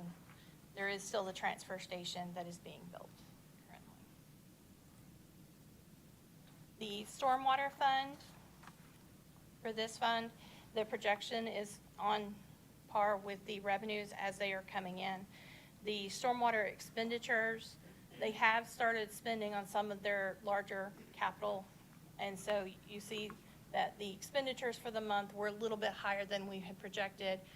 And we typically do see some larger expenditures in October, November, depending on weather. It's hit a little cold spurt. I don't know that we're going to have that large capital expenditure in October with the stormwater, so we may look and reevaluate when the capital spending would happen in stormwater. Recreation Participation Fund. In this particular fund, we did have a large increase in July, and most of that is recognizing the revenues that we collected at the very beginning when we opened up summer camps and everything else, because we do attribute those to each year depending on which year it's supposed to fall in. So the large portion of that related to all of those camps. So they are well above projection on revenue so far, 2.9 over the projected 2.4. And the expenditures were at 1.7, which is above the projected, but they were below the total revenue that they've collected to date. So they are still collecting more revenue than they are spending in that particular fund. In hotel motel, in this case as well, we collected additional revenue, and so the expenditures for this particular month is above the projected, but for the entire year, we are still under the projection for the first quarter. In E911 fund, this revenue was on par with projections. The revenue typically goes to the state, and it takes about 2 months for us to start to see the beginning of the year. And that's why that last month is also really high in the projections. So, and then in expenditures, they have come in under budget so far, projected. T-SPLOST fund, the sheet that you have in your packet is this one. We are splitting the T-SPLOST into 2 different fundings, so ignore that page for this month. This is what it should have looked like. There were 5.5 million. It says 2.1, but the total in T-SPLOST between 1 and 2 is 5.5. Next month, we will have a T-SPLOST 1 and a T-SPLOST 2 page.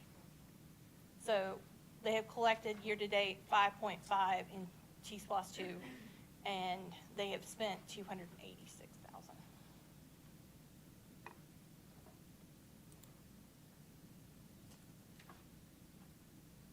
So on the back page, we have a list of all of our funds with the revenue budgets have come in at about 34% actual to budget. So we've collected 1/3 in the first quarter. And for expenditures, we have spent roughly 14% in the first quarter.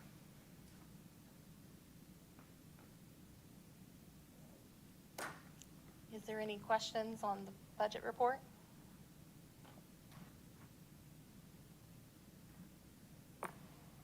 Any questions? We're good? Okay. All right, seeing no questions or comments there, this, of course, was an informational item.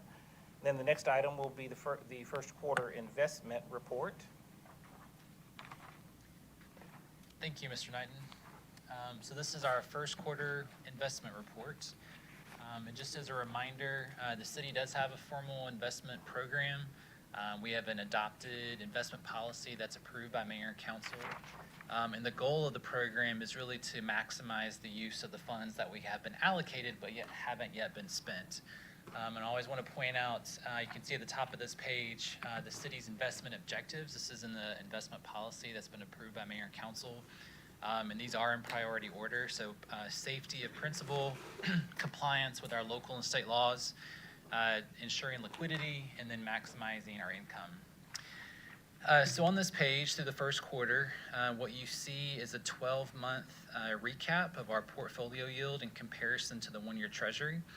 So you can see that as of September 30th, 2022, our portfolio yield was 1.94%, compared to the one-year treasury, which is at 3.73%.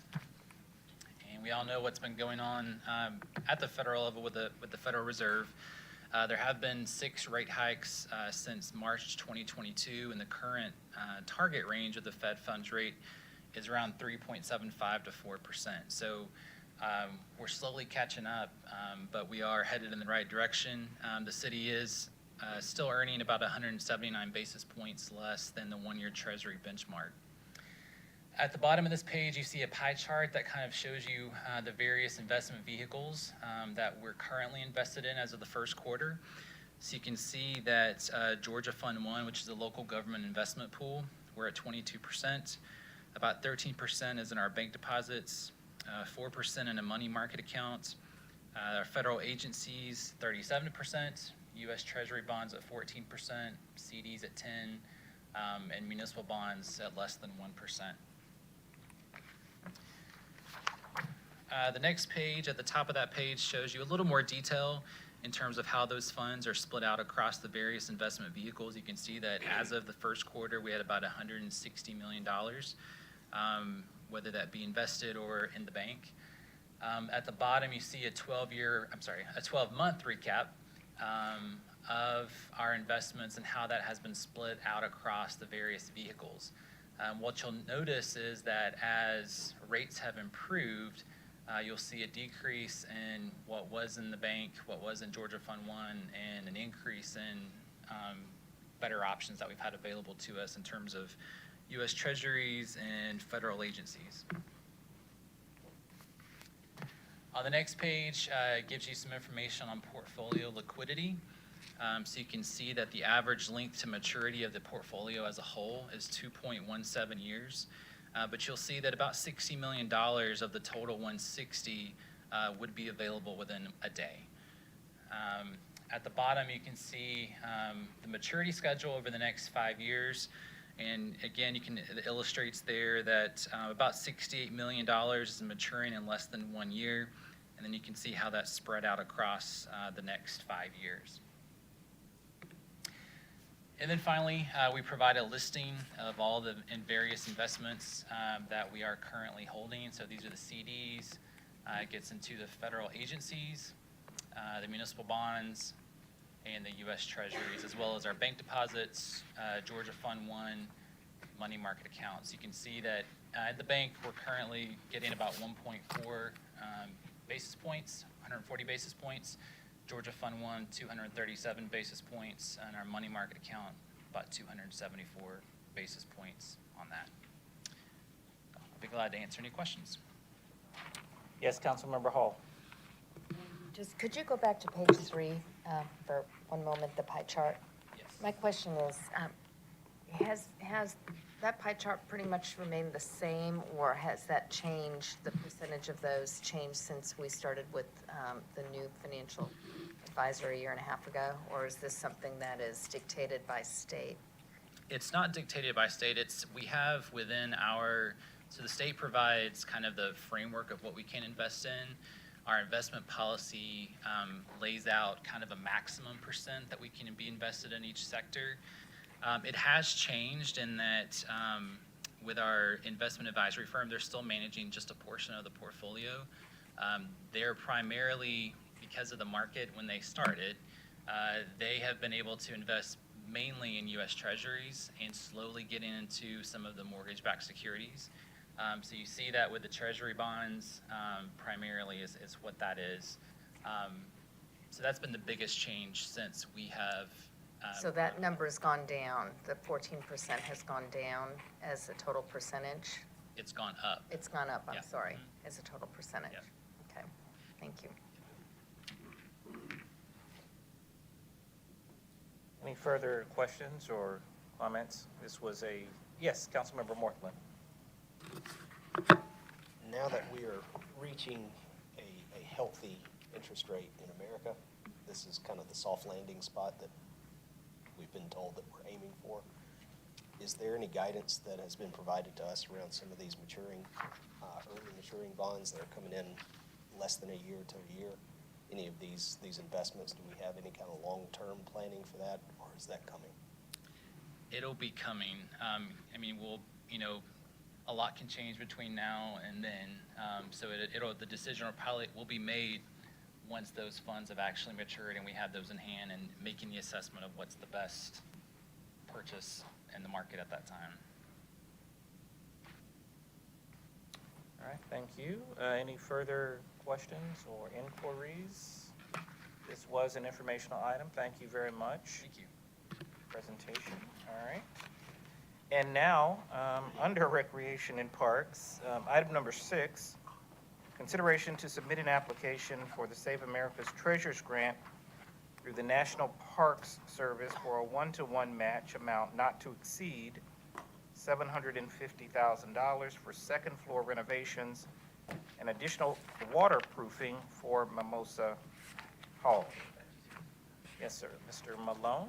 Good evening. So yes, so this item, as it's stated, is a request to submit the grant application for Save America's Treasures Grant through the National Park Service, not to exceed a total project cost of $1.5 million. That would be 750 one-to-one city funds and 750 from a grant opportunity through that application process. This grant would require a 25-year minimum preservation covenant or easement for the property for that grant opportunity. This specific grant through the National Park Service only allows for the city to apply for this property at one time only. We could not reapply for this grant specific to the project details and the property details that we're suggesting. Currently, as part of the city's approval for the FY22 budget, funds were allocated and we're going through the architecture and design process for the second floor certificate of occupancy for Mimosa Hall. The grant that we are proposing and the funds that we're putting before here would go towards the actual implementation and construction needed as part of those architecture and design for obtaining the certificate of occupancy, as well as the renovation to that second floor, as well as some waterproofing steps that would ensure the water is being moved away from the facility. This grant, as I mentioned, is a one-to-one match, and as it's proposed now, the deadline is December 20th for us to submit that application.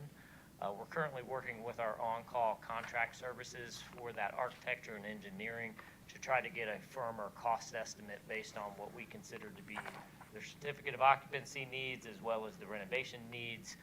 So that's why this request is coming in at not to exceed. There's an opportunity that it may be less than that, but we wanted to go after the max grant if possible.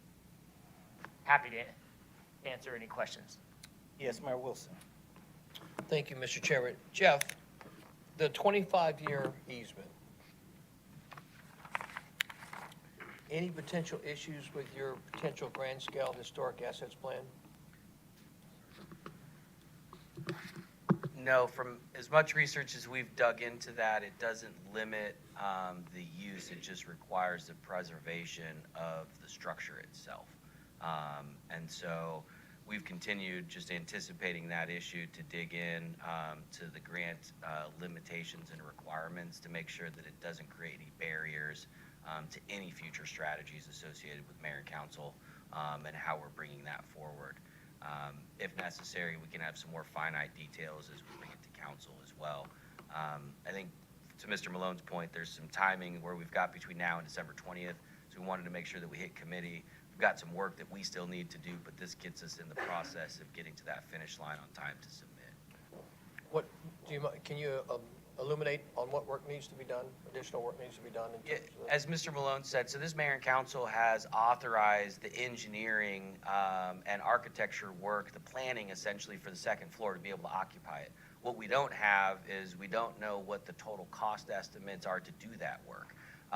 And so we've activated our on-call contractors to get us a better budget estimate for, based on what we know now, what we understand the future uses of that building to intend to be, what do we believe the cost is associated with the actual renovation work, and that'll help us inform the budget on the grant side.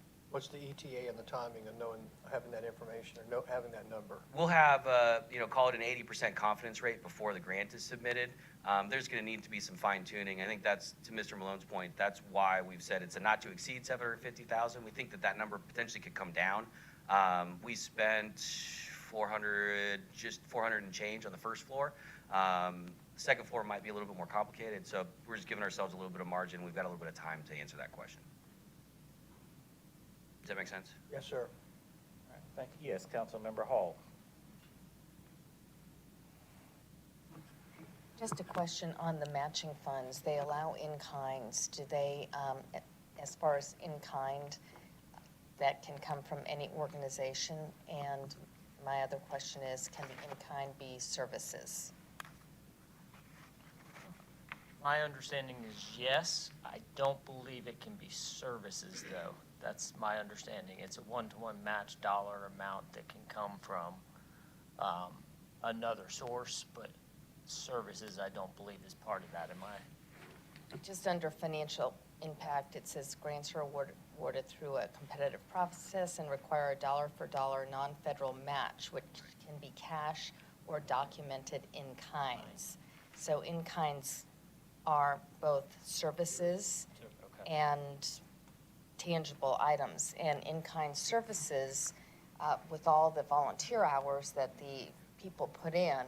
So, I mean, that would be an opportunity not for the city or other organizations not to lay out cash. Right, So right. I just want. Understood. Yes, Thanks. correct. That's brilliant. It is. All right, thank you. Thank you, Councilmember Hall. Any further questions or comments regarding this item? Entertain a motion to move this one forward. Motion by Councilmember Morthland. Second by Councilmember Hills. Any further discussion? Seeing none, all in favor? Passes unanimously. Thank you very much. Seeing no further items on the Administration and Finance and Recreation and Parks Committee meeting, we'll entertain a motion of adjournment. Motion by Mayor Wilson, second by Councilmember Hall. All in favor? All right, passes unanimously. Thank you very much. We will transition shortly. Our next committee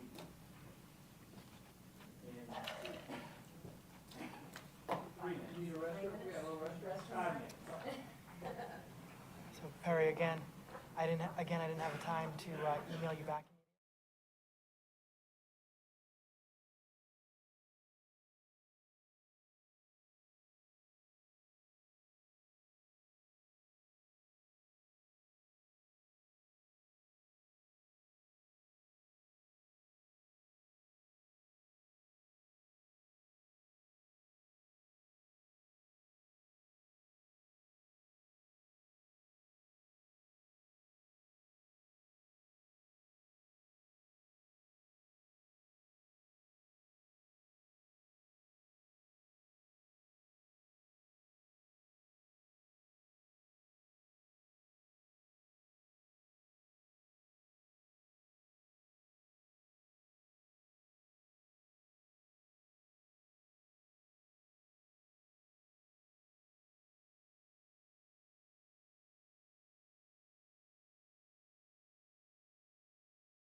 Oh, you gotta move.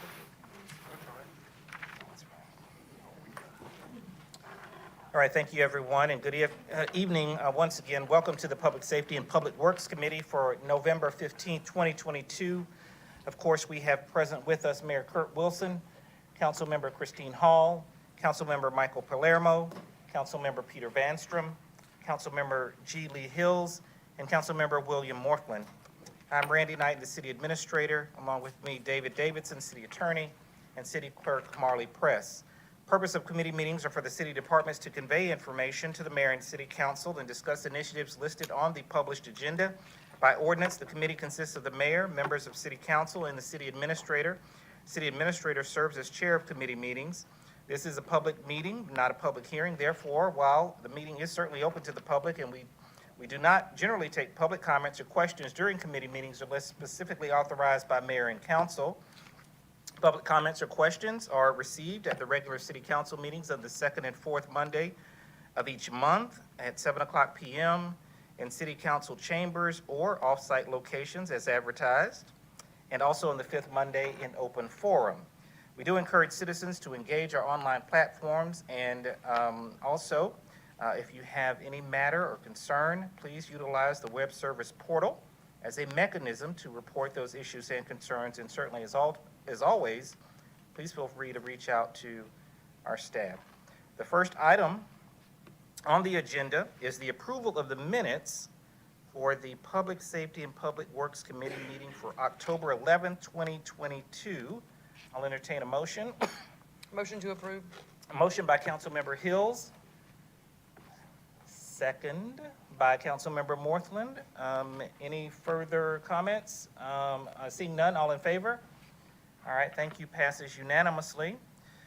We will note that under Public Safety Fire, we do not have any action items to bring forward. Under Public Safety Police, item number 2, consideration to accept, a 2022 Community-Oriented Policing Services Community Policing Development Micro Grant in the amount of $120,000. Chief Conroy. All right, good evening, Mayor and City Council. This item is a resolution to accept a grant in the amount of $120,000 from the Department of Justice, Community-Oriented Policing Services, Community Policing Development Micro Grant. This grant would be used for having a Citizens Police Academy focused on our Latin community, and it's in the amount of $120,000. We would be putting on 2 specific Citizens Police Academies for the community, and there is no match for this grant. Questions? Yes, Councilmember Palermo. So I'm certainly supporting this and appreciate you finding this grant, Chief.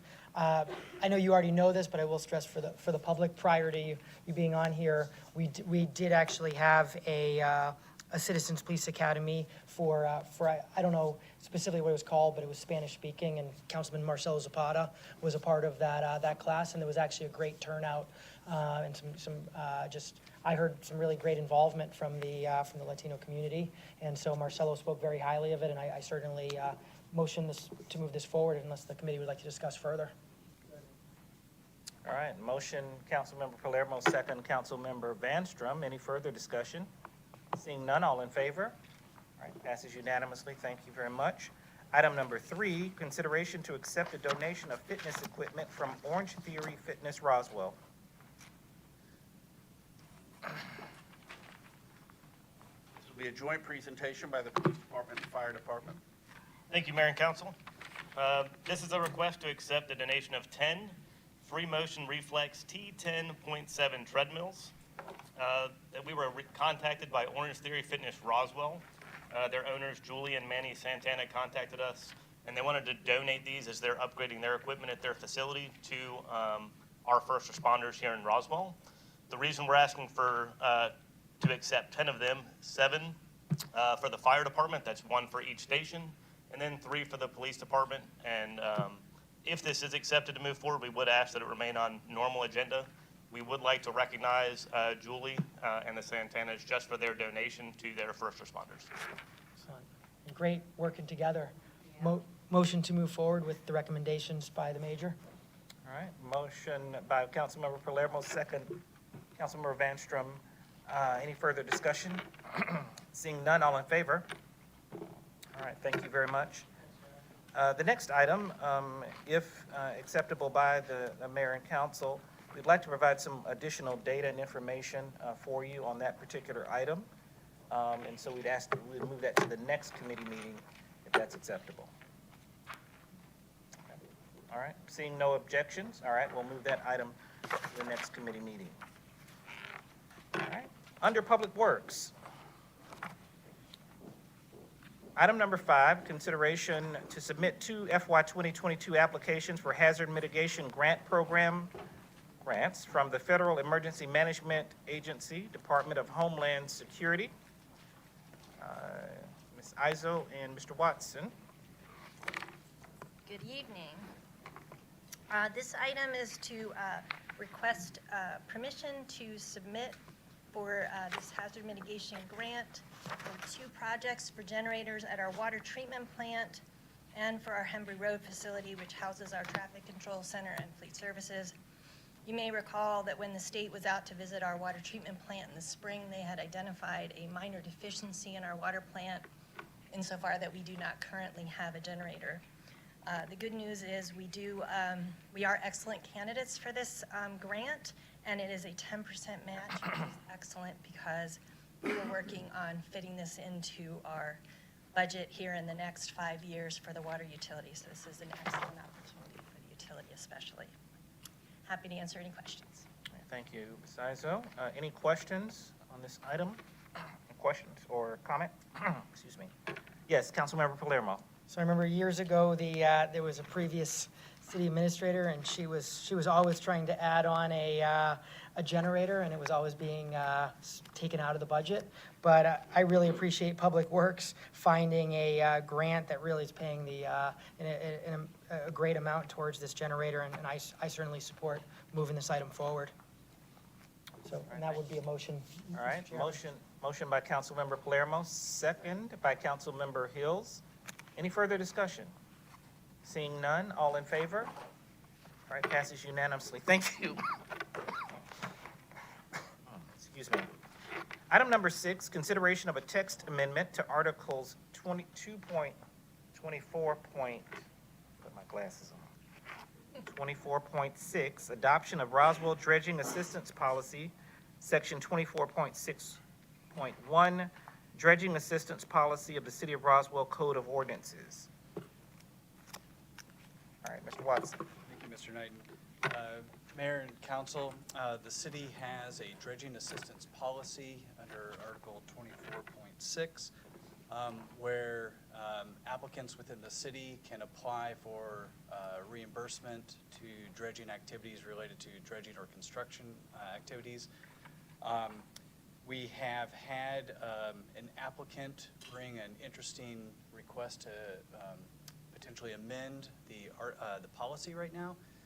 Right now, the policy allows for one project up to a maximum amount of $500,000 for that project. What we're proposing is that an applicant can apply still a project but have it in multiple phases. So the maximum reimbursement would still be the $500,000, but the applicant would be able to phase that over several years. I do have a presentation if you want me to go over what the dredging assistance policy is, but to simplify things, I do have a table of the changes that are in the dredging assistance policy right now. And again, the primary thing that it would do is it's not changing the maximum dollar amount that's reimbursable. It is just allowing the applicant to take a single project and move it over multiple phases. Yes, so I just want to stress that I think Public Works is not taking enough credit for what incredible stewards they've been for our taxpayers. So basically, there's been a number of different neighborhoods and HOAs that have come in, and there's been 2 big requests. One big request is can we change our policy where they don't need approval ahead of time, and instead can they just be reimbursed after doing it? And staff just, with certainly a lot of respect for the residents asking, just really shared that is creating a great risk to the taxpayers for multiple reasons. One, just from a budgeting standpoint. Number two, from just a quality standpoint of not having the opportunity to really ensure that it's done with the city standards if city taxpayers are paying towards it. And so I think that was a great example of Public Works being great stewards. And another example is related to really this request right here, where at first, in the way really the request was, it was again just opening up for higher taxpayer costs, as well as something that's not even the most efficient, and then really staff working with the neighborhood, and it was a very large one asking, as well as I believe some smaller ones have somewhat requested, and came to something that I really feel that Public Works has done a great job with, making sure that if this committee chooses to move this forward, which I do support, so I will be in support of moving this forward. That being said, if this committee decides to move this forward, there's no increase in costs of this program. The only thing was that just previously, you could do one big project, and then the problem is a lot of HOAs, they don't have the ability to just, raise in a giant amount of money in a single year. They see a lot more opportunity for their supporting their neighbors, their residents, in really breaking it up. So this keeps the same maximum. It's just a matter of that it can be split into phases, which under the current policy cannot be done. And again, witnessing Public Works be such great stewards and frankly, really hold a strong line on a lot of the things, that anything that potentially was costing taxpayers more or creating more opportunity for loopholes, I think staff did a great job with. And again, I think it's very reasonable to support that instead of requiring that only our largest neighborhoods in a single phase can do it, instead anyone can do it over phases as long as they follow all of our existing rules. So I just want to make sure that Mr. Knighton knew and this mayor and council knew that the Public Works team was definitely very focused on being stewards for our city and our taxpayers. Thank you. Yes, Mayor Wilson. Thanks, Mr. Chairman. No, just good old-fashioned common sense. Thank you. Thank you for listening to the applicant. Thank you for doing due diligence on the applicant's piece. Thank you for bringing this to us to amend this, and so it makes some good old-fashioned common sense and makes it a much more workable program for, regardless of the subdivision size. And this project, perfect example. They had to chop this project up. And so, thanks for doing this. And Mike's right. You guys have been, both counts of this, on this particular policy, very logical, very smart. Thank you. Thank you. Thank you. Councilmember Hall. Yes, thank you, and I also want to recognize you and thank you for the assistance in putting on the dredging workshop to educate our communities on dredging, the importance of it. But this is fabulous because it's also good stewards of the environment, because you can basically prolong the life of not having to do it, and by partially getting it done. So thank you very much. All right, thank you. Any further comments or questions? If not, we'll entertain a motion to move this item forward. Motion by Councilmember Palermo. Second by Councilmember Hall. Any further discussion? Seeing none, all in favor? Passes unanimously. Thank you very much. Item number 7, consideration for the mayor and/or city administrator to award a contract to standby engineer Brown and Caldwell to perform a water rate study for the city of Roswell water utility in the amount not to exceed $48,397. Yes. Thank you. So this item is to do a water rate study for the water utility. The purpose of this study is to evaluate our cost of service currently and projected in the future, together with regulatory changes that we expect to be coming down the pike at us in the next 5 to 10 years. We're going to look at a new rate structure that could potentially better insulate us from fluctuations in water use, particularly during periods of drought.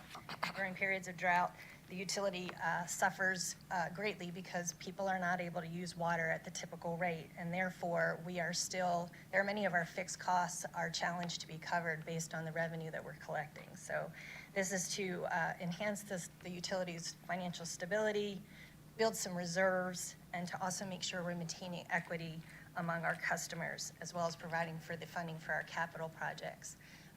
In the past, we have done these studies in-house. In 2014 and 2019, the Environmental Public Works Department worked with the Finance Department to evaluate our costs, to build a pro forma, and to build out a rate structure that would support the utility. And we are coming to the end of that projection, that 5-year window, and looking to see where we'll be headed. Also, the utility has been doing its own master planning, so I appreciate that this is a sizable number, and we have not approached you with this, but I think it's time. The last time we had one done professionally was in 2008, and I think we have a really unique opportunity to work with one of our on-call engineers. They've assembled a fantastic team and are going to bring a lot of expertise and knowledge to this project. Happy to answer any questions. Yes, Mayor Wilson. Sharon, thanks for mentioning 2008. The last time was done by a professional. 2014, 2019 done in-house by our own internal professionals. Do you have any, because obviously in layman's terms, we're asking to spend $48,397 of residents' money to basically determine the study of how much money we're going to increase their water bill. That's what, in layman's terms, right? But the reason that's important is how efficient are you spending that money, and how close are you on the efficiencies of determining what the rate structure needs to be to appropriate the right amount of infrastructure improvements that you might have over the you don't want to guess. Yes. And so it sounds silly on the outside to say, hey, we need to spend $48,397 with a professional to help us determine what the right rate structure is going to be to help make sure that we cover our costs going forward. I think most people are familiar who are on the Roswell water system understand that the Roswell water system is the best water system, not only from the standpoint of quality, but from the standpoint of service. And the reality, if we talk Turkey, and I just like everybody to know, like transparently, we're a little bit more expensive, but we're a boutique system. We're a smaller system, so we don't have the volume of a Fulton County system. But we do have better quality, dramatically better quality, and we have dramatically better service. But there are some costs there that we need to be very clear about what it's going to cost to sustain the system and what the rate structures need to be. And we need to be right about that. And I don't mean to be like self-righteous. We need to be right about how we understand how much it's going to cost us in terms of appropriating any potential cost increases. And we don't need to guess about that. So the only question I would have behind that long-winded yak was, how much better was the 2008 professional engineer study versus the 2014 and 2019 numbers that we did internally in terms of efficacy? Well, I wasn't here in 2008, but I did take a look at it. Chris was able to share it with me. And I think what we're going to get here is a deeper dive into the numbers that we have. We've been doing a really excellent job. I got to take my hat off to Chris. He's been working very, very hard in advance of our zero-based project that we're working on. And so I think the data that we've put together is going to work very, very well, handing it off to these folks. And together with an engineering firm who works very, very closely with the utility and knows our system, we're going to be able to get some some excellent recommendations on things that we need to be planning for, so that we're putting aside the money we're going to need down the pike. I know my statement kind of answered the question, but the answer is going to come better from you. So a resident is going to say, well, if you did it in 2014 and 2019 internally, why do I have to spend $48,397 in 2022/223? So basically, we recognize that we're working within a confined system of what we know, and the ability to bring in an expert. One of the members of the team actually is the top expert in the Southeast and is doing these all over the Southeast, is the #1 firm that does this. So they're going to bring ideas and concepts to us and the ability to plan for these things that we just simply don't have that expertise in-house. And so looking down the pike, I feel very strongly that it's something that we need to get done now to get ourselves set up for the next 5-10 years so that we're ready. There are some regulatory challenges coming toward us that we need help pricing out what that's going to look like for us. Truthfully, we don't have those answers. Thank you. Yes, Councilmember Palermo. Thank you, Mr. Knight, and I certainly share the sentiment with the mayor, because I obviously prefer to do anything in-house and save any money that we can. And at the same time, this is obviously complex, that does require a lot of detail, a lot of expertise, and frankly, I feel, with all due respect to staff, if in 2019 it was done with the full depth and expertise of someone that specializes in this, we wouldn't have to be doing it again already.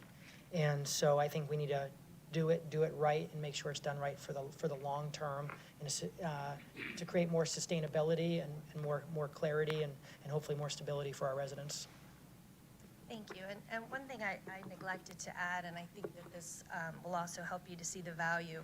One of the deliverables we'll get out of this once we build out the structure, and of course this will come to you, you'll have an opportunity to review the work and have input on it.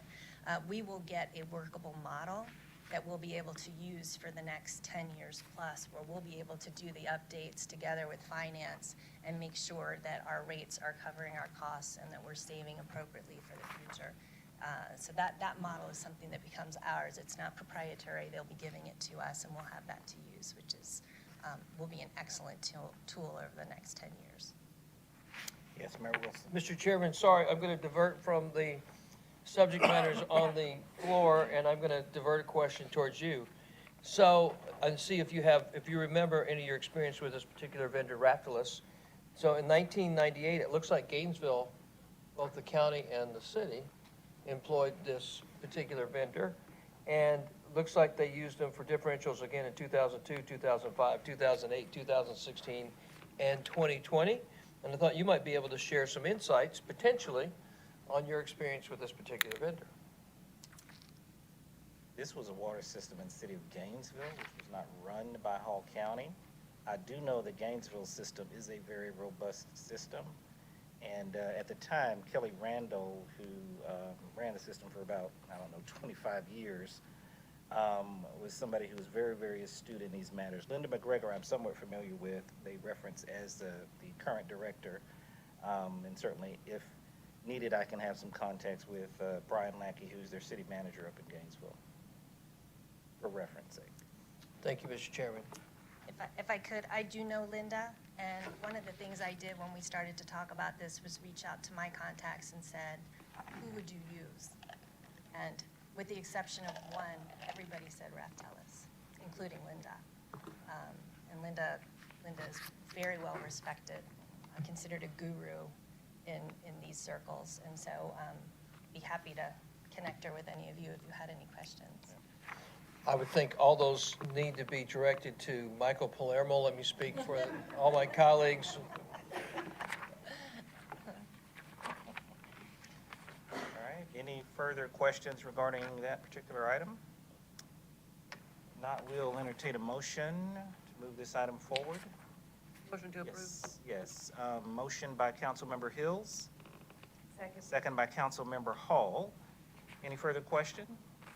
Seeing none, all in favor? Passes unanimously. Thank you very much.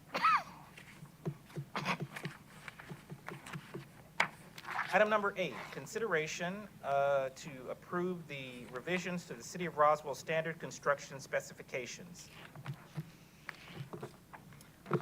We're going to have Brian Watson handle this one together with Erica Coe, who's a new face for you. She's our senior environmental engineer, and we are darn lucky to have her. So we're going to. That was my line, but that's okay. Mayor and Council, what we're bringing before you tonight are some proposed changes to the standard construction specifications that the City of Roswell has, namely for the water utilities, stormwater, as well as solid waste. Erica will go over the dates in the past that these have come before Mayor and Council for approval, and some of the specifics. But normally, when the standard construction specifications have come before Mayor and Council, Community Development has led that effort. But because all of these items fall under Environmental Public Works, we thought it would be best if we would bring it before you. Good evening, Mayor, Council. As Brian mentioned, so I'm going to just run through the main updates for EPW for the construction specifications. Just a little history on this document. It summarizes all the design requirements and includes all standard details for developers, engineers, and property owners who wish to develop property within Roswell. It was originally created in 2006 and underwent multiple revisions in 2009, 2012, 2019, and in 2020. It includes the design requirements for multiple departments, including transportation, engineering, stormwater, water, and sanitation. And as Brian mentioned, tonight we're going to talk about the updates we're requesting for stormwater, water, and sanitation. Proposing. Oh my God. So for stormwater, stormwater has most of the revisions. This is the first time that it's actually being written what private infrastructure is required to comply with. So all of the proposed revisions are associated with private infrastructure, public infrastructure, I'm sorry. So this is infrastructure that is designed and installed by either private engineers or developers and will be turned over to the city to own it at the end of the project. So just some main updates. We merged two of the sections. There was one section on storm sewers and one section on culverts. They were very similar, and so to reduce repetition and to clarify sections, we put it into one section. We changed the name of storm sewers to stormwater pipes. It's just confusion we received amongst the engineers submitting for LDP applications, needing clarification on what was what. And we provided a table of acceptable GDOT details and specifications for the stormwater infrastructure and installation methods. So this lets the private developers, private engineers know exactly what we will be willing to accept upon completion of their projects. And then we provided design criteria for the infrastructure. So all stormwater pipes that will be turned over to the city that we will own at the end of the project must be RCP. They need to be at least 18 inches in diameter. And we are requiring the stormwater pipes and culverts to be designed using the 100-year storm event. This is a little different than what was previously stated in the document. Previously, stormwater pipes were designed for the 25-year and culverts were designed for the 50 or 100-year, depending on if it was a major or minor road. But the problem with that is you can have a stormwater pipe that's designed for the 25-year connect to a culvert that goes under the road that's designed to the 100-year. So there's just a lot of confusion associated with that. So we are requiring all stormwater pipes and culverts to be designed for the same storm event, which is the 100-year storm event. We also provide guidance on what is required to connect private infrastructure to our public infrastructure. Just to note, this is, again, for infrastructure that is going to be turned over to the city. This is not for private development or private infrastructure. This is only for infrastructure that a developer turns over to the city and that the city will ultimately have to maintain. This does not pertain to any infrastructure that is going to be privately maintained. Anything that's public, does that mean it's either done on our city's public property or it's done on their property, but they're giving us an easement to it? So it's anything within the right-of-way. And then, yes, so for in like subdivisions, if it's a public road and the pipe goes through a private residential yard, we have to have an easement for that pipe. So the confusion is in the current standard specifications, public and private infrastructure is grouped. So there's not a distinguishing thing for it. So when people would come and say, we are dedicating this infrastructure over to the city, we'd be like, well, we have a set of specifications that we want, and it's never been put into this document. So that's the main update to this document. Why would public and private be different? Why would the criteria be different? It's stricter on public. So for public, we are proposing RCP only. It's reinforced concrete pipe, and it's just because the lifespan of that pipe is 100 years. If you're on a private infrastructure, they might choose to use CMP, it's cheaper, or HDPE, it's also cheaper. The lifespan Not a is safety 45 issue, to 50. it's a pricing It's issue. not a safety, it's longevity, so if we're gonna be maintaining it, our feeling is that we should put in infrastructure that's gonna last a long time. And CMP or corrugated metal pipe, there's been studies between 25 and 50 years, but if you have any sort of water that is running through that, it's gonna basically erode out the bottom of that pipe very, very quickly, and now you do have a safety issue. So most of the issues that the city has to solve on public infrastructure is CMP pipe that is failing. And we get the complaints when a stormwater facility fails, because then it causes stormwater runoff to other properties and/or it causes gigantic mosquito Yep. Or havens. sinkholes. Yep. Yep. CMP part there's nothing new technology-wise in CMP pipes. It was the same 20 years ago, it was 40 years ago, it's the same stuff. There's nothing that's changed in the technology of CMP, right? That's correct. Other than the fact that what they're seeing is some of the timeframes that they put on how long it would last 20, 30, 40 years ago, they're seeing that it's not lasting as long. And it kind of just depends on the environments that you're in. If you get some water that has more acidic water that's flowing through it, it's going to start eroding that pipe a lot quicker. Flow, that's right. Type. Yes, sir. Right. And so the idea is by having reinforced concrete pipe, it drastically minimizes those issues, so it lasts much, much longer. RCP's been around just as long as CMP. That's correct. And there's not great data on RCP versus, it's just, I haven't seen a lot of data on this piece. It's just more expensive.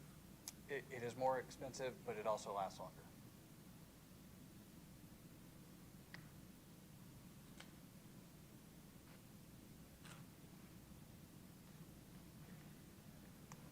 The water. Well, I have to put it on this one. Okay. I need to put something on the. I want to get it on here.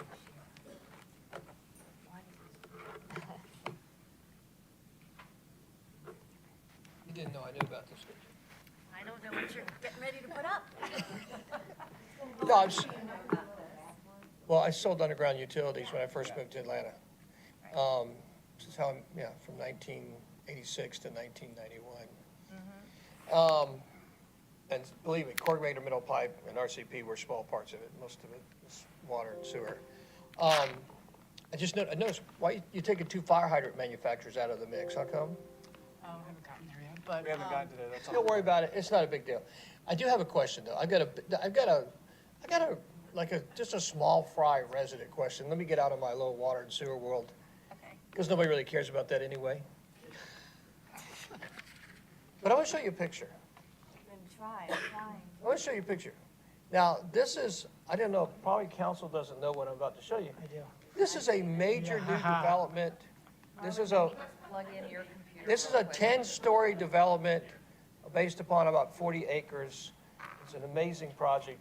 Most people don't know what's going on in Roswell. 10 stories high, 40 acres high. So it makes sense that we'd have this level of corrugated metal pipe Facetious. based upon this project. So hopefully one day it'll show up. Yeah. So you can see this 40-acre site, 10-story high project obviously deserves this level of corrugated metal pipe for the storm. This makes perfect sense that we would have this on a 40-acre project, 10 stories high. It makes perfect sense to me. Look at that person in there. However, what you're looking at is a home. You're looking at a single-family home. Now, that's our city, guys. I don't know how to explain this to a resident when they send me a picture of this and say, you're making me spend $170,000 on what looks like is beyond the pale for a lot of commercial developments. I mean, look at this. Can you get a picture? Look at the depth of this. However, what you're looking at, this is a home. You're looking at a single-family home. something's wrong. Yes. Community development.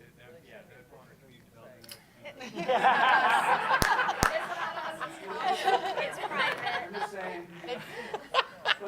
But down it, yeah. Thank you for informing.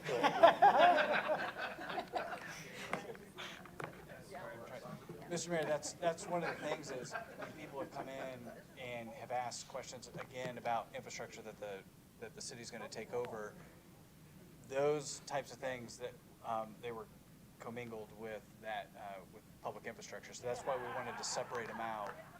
I'm so glad you did. Let me make a statement, because I can get in this world a little bit. You guys have more expertise on stormwater than community development does. Community development is a whole different world. Why is the city not using the expertise on one side of its resources to cover all of its applicable areas of the city? Thank you. I just, that's what I said. See, you can see that. That's a home. Yes. Single-family detached home that we said to a resident, you must put this in, and this cost them $170,000. God bless them. I mean, I'm embarrassed by this personally, because this is not doing anything for my fellow residents. I get the rationale. I know where it's coming from, and the 8,000-year flood that we're worried about on this one. I mean, this just not serving anybody. This was just right, but you said it's ComDev, so we'll have this a different. Well, yeah. And I would just like to share that we are in communication with ComDev as they evaluate different projects. They're running upstairs to see us or picking up the phone a lot of times talking with Erica. But our focus is on the public infrastructure for the things that are going to become the property of the city of Roswell and that we're going to maintain. And so for instance, if this is going to be below a structure, that is not something that we would recommend the city of Roswell taking on across the tax base to support that as a part of our public stormwater infrastructure. And we are always talking with ComDev, so we are available to them. However, the actual permitting process and the private piece of it goes through community development. And I was not here when some of the decisions were made about who sits where and who does what. I don't know if anybody wants to speak to that. Anybody got any clues how this happened?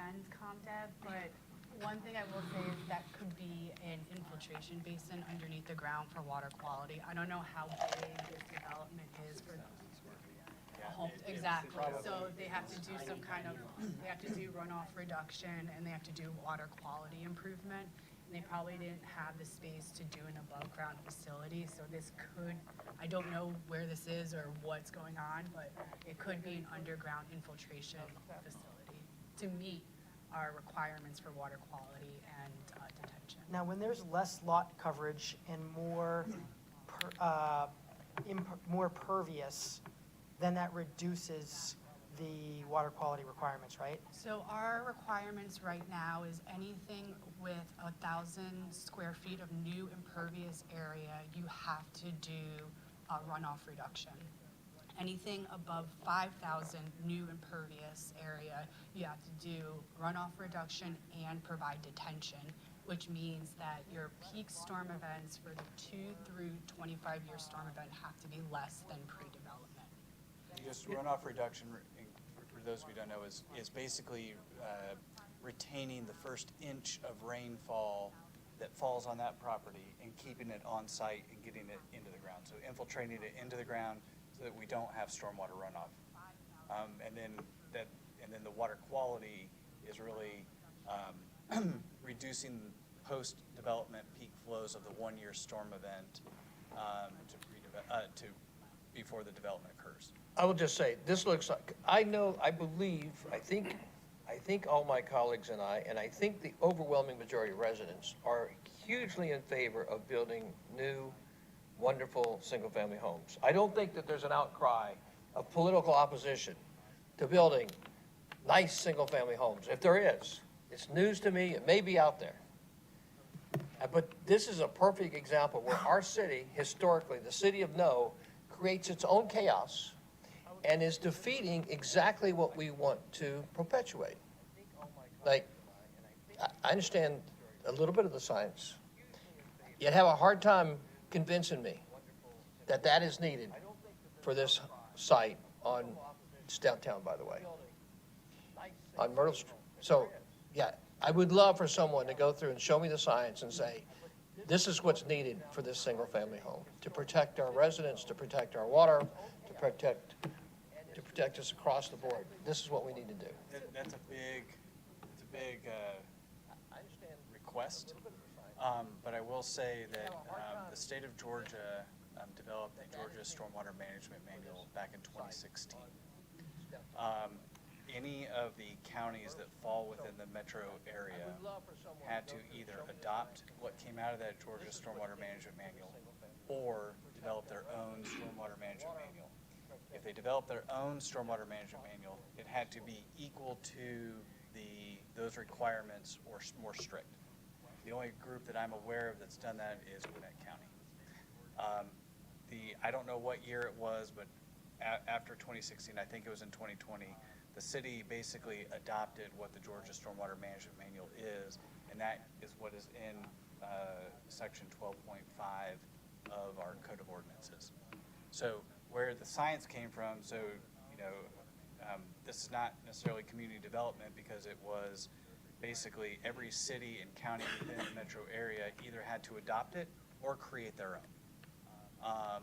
And so that's where this has come from. And if you go back to the science, there's a whole lot of stuff behind that. I'm just kind of giving you that history of what the metro communities needed to do.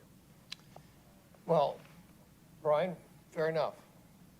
I'm going to make a giant, just crazy leap of faith that our sister cities, Alpharetta and Milton and Johns Creek, are not saying no to single-family homes like, in my opinion, that's what we are saying here. No.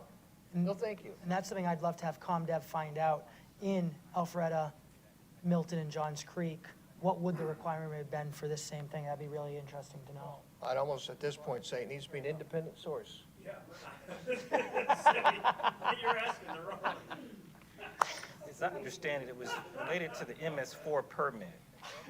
We have, in the minimum, the 5,000 square foot minimum requirement. There's a merger of the MS4 permit and the Georgia Stormwater Management Manual. That's correct. But as far as I know, Milton, Alpharetta, Johns Creek have all adopted the Georgia Stormwater Management Manual and those requirements. So I'm not aware that they've created a new stormwater management manual.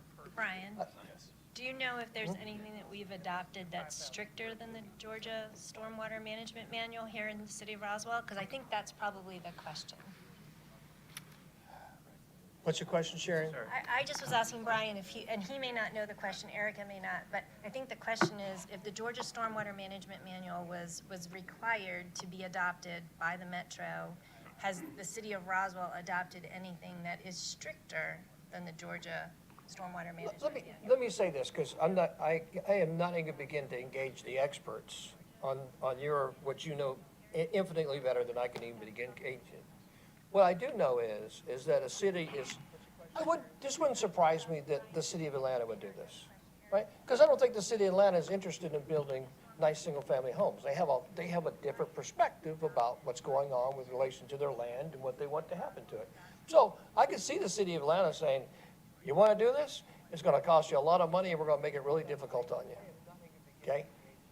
The city of Roswell is not interested in doing this to residents who want to build single-family homes. We're not interested in making it harder. And if the builder is the one that's responsible for this design as a consequence of trying to figure out the stormwater plan that ComDev gave them, then my perspective is, as a city of yes, we would say, hey, builder, you don't understand some of the requirements, you're messing it up, you're adding too much cost, you got way too much into us, let us help you make this better and improve on it. In other words, we should be on the side of trying to help the resident and the home and the builder. You say that's not our responsibility. Yeah, but that's not what we want to be left with. We don't want to add cost and add bureaucracy. We want to be a city that solves problems. And granted, look, the private builder might not know what they're doing in terms of this, and might not know how to respond to the requirements of the respective agencies and how those plans are coming down. But do you want to take a bet right now? I'll bet any three of you that there's a much cheaper, less expensive, less exhaustive plan than this. I would like to point out, though, that at least the recommendations that DPW is making for the standard construction specifications are primarily around material, not volume. And I hear Back to our earlier conversation about CMP and I RCP. hear what you're saying, absolutely, but we're talking about material.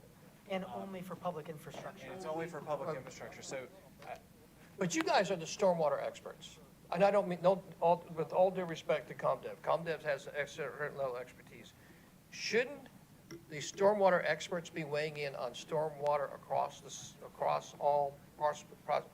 all pieces that it touches in the city? as far as Public Works is concerned, we're mainly concerned right now about making sure the material that we want, because right now, and I appreciate the comment about experts. Our expert advice would say, go with the materials that we're suggesting because they're going to last longer and they're a better value to the city. So if we're going to have to replace pipes and fix pipes, we want to do it with material that's going to last longer and not have to replace it Every 20, 25 years. And that's a real problem with corrugated metal pipe. Yeah, and that's and I am trying to kind of like move this, but I'm also trying to make sure that we don't lose sight of what we are trying to propose is the material, because we have to maintain it. I don't think your question was answered. I also, to answer your question, I think you have to be careful, because you can open the city up to liability if we propose a different system, that ends up flooding the house or flooding a neighbor's yard or something else like that.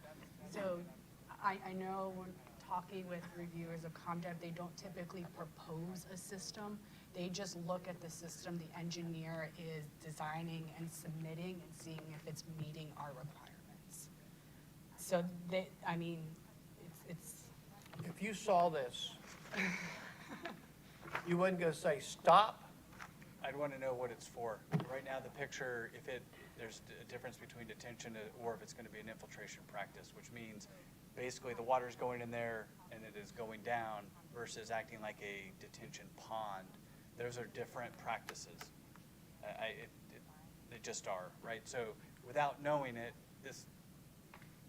I want to have a little bit more information on the backside. Mayor has had this as his screensaver for the last couple of weeks. Thank you. All right. We got a couple more. Okay, all right. Sorry. Next ones are easy. Yeah, should be. I realize the mayor is very passionate about fire hydrants, so let's get into this. That's why Chris is still here. I know. Of fire hydrants. So I guess the water updates we're proposing are much more minor. Oh, thank you. We added a section regarding requirements for dead ends. We want to minimize dead ends and promote looping in the system, and this is just to increase pressures, increase flows, increase fire flows, as well as improve the water quality. When you have a dead end, water tends to just sit there and your chlorine residuals go down, so we kind of want to keep water moving and flowing as much as possible. If a dead end is the only way, we are requiring adequate flushing devices so that those dead ends can be flushed to maintain our required water quality that's required regulatory-wise.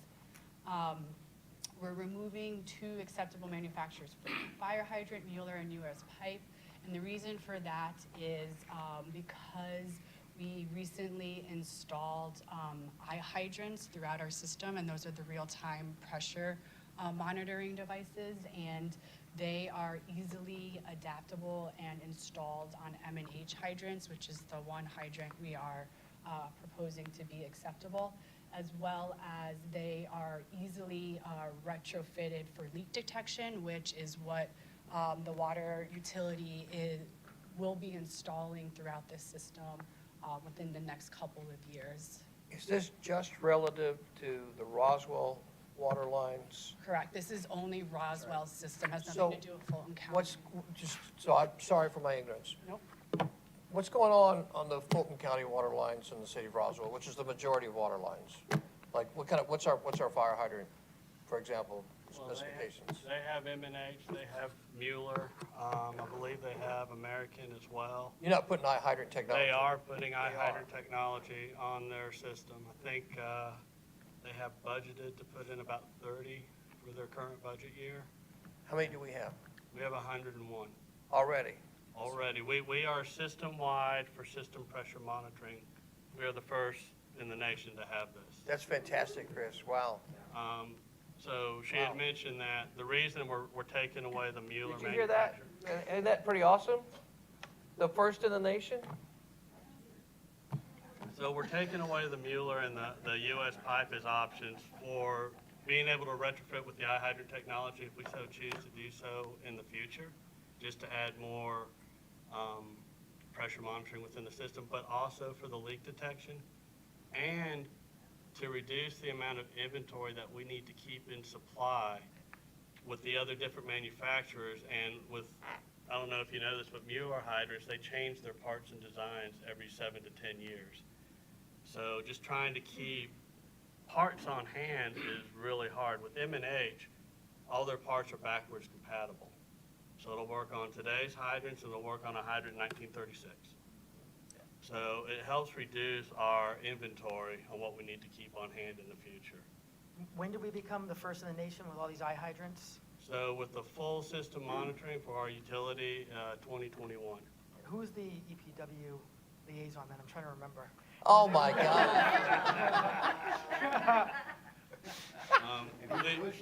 Passive leak detection is coming soon. They've still been in their beta testing, but they'll be able to do about half of our system. They were going to do the whole system, but they had issues and concerns with liabilities of retrofitting their pieces and their bonnets to fit on like a Mueller hydrant or an American Darling hydrant. Let me ask you, Chris, that's all on main lines. Do you have the capacity to do it on service lines as well? No. It'll be off the hydrants and the main off the lines. hydrants on the main lines. But this leak detection is supposed to be able to detect leaks on service lines as low as like a quarter gallon a minute. Really? That's what they're telling me, and that's what they're proving with their testing. That's in the different amazing. other utilities. Wow, how lucky are you if you are I wish I was, a Roswell resident of the Roswell water system? That's a good deal.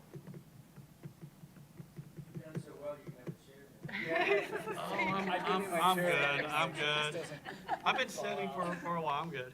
And then we're also requiring on like new subdivisions or large stretches of new main lines for the developer to install one eye hydrant technology every 4 hydrants.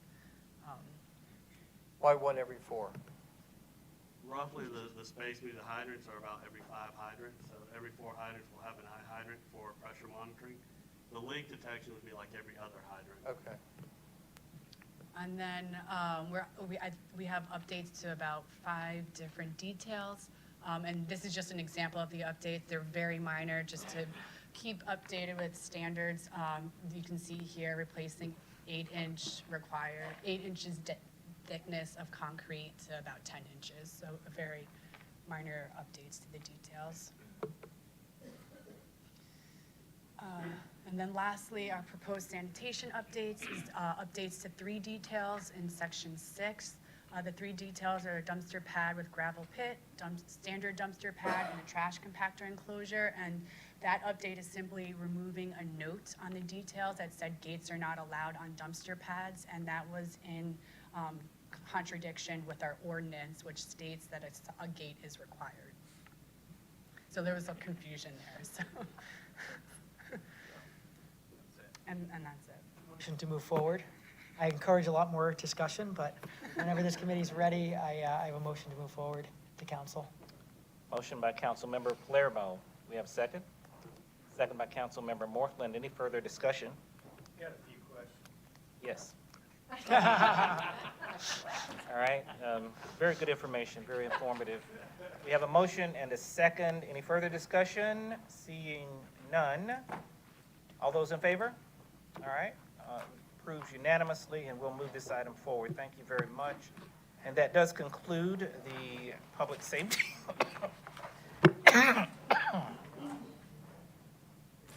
That concludes the Public Safety and Public Works Committee meeting for November 15, 2022.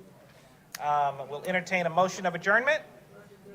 Adjourn first by Councilmember Hill, second by Councilmember Borthland. All in favor? Passes unanimously. Thank you.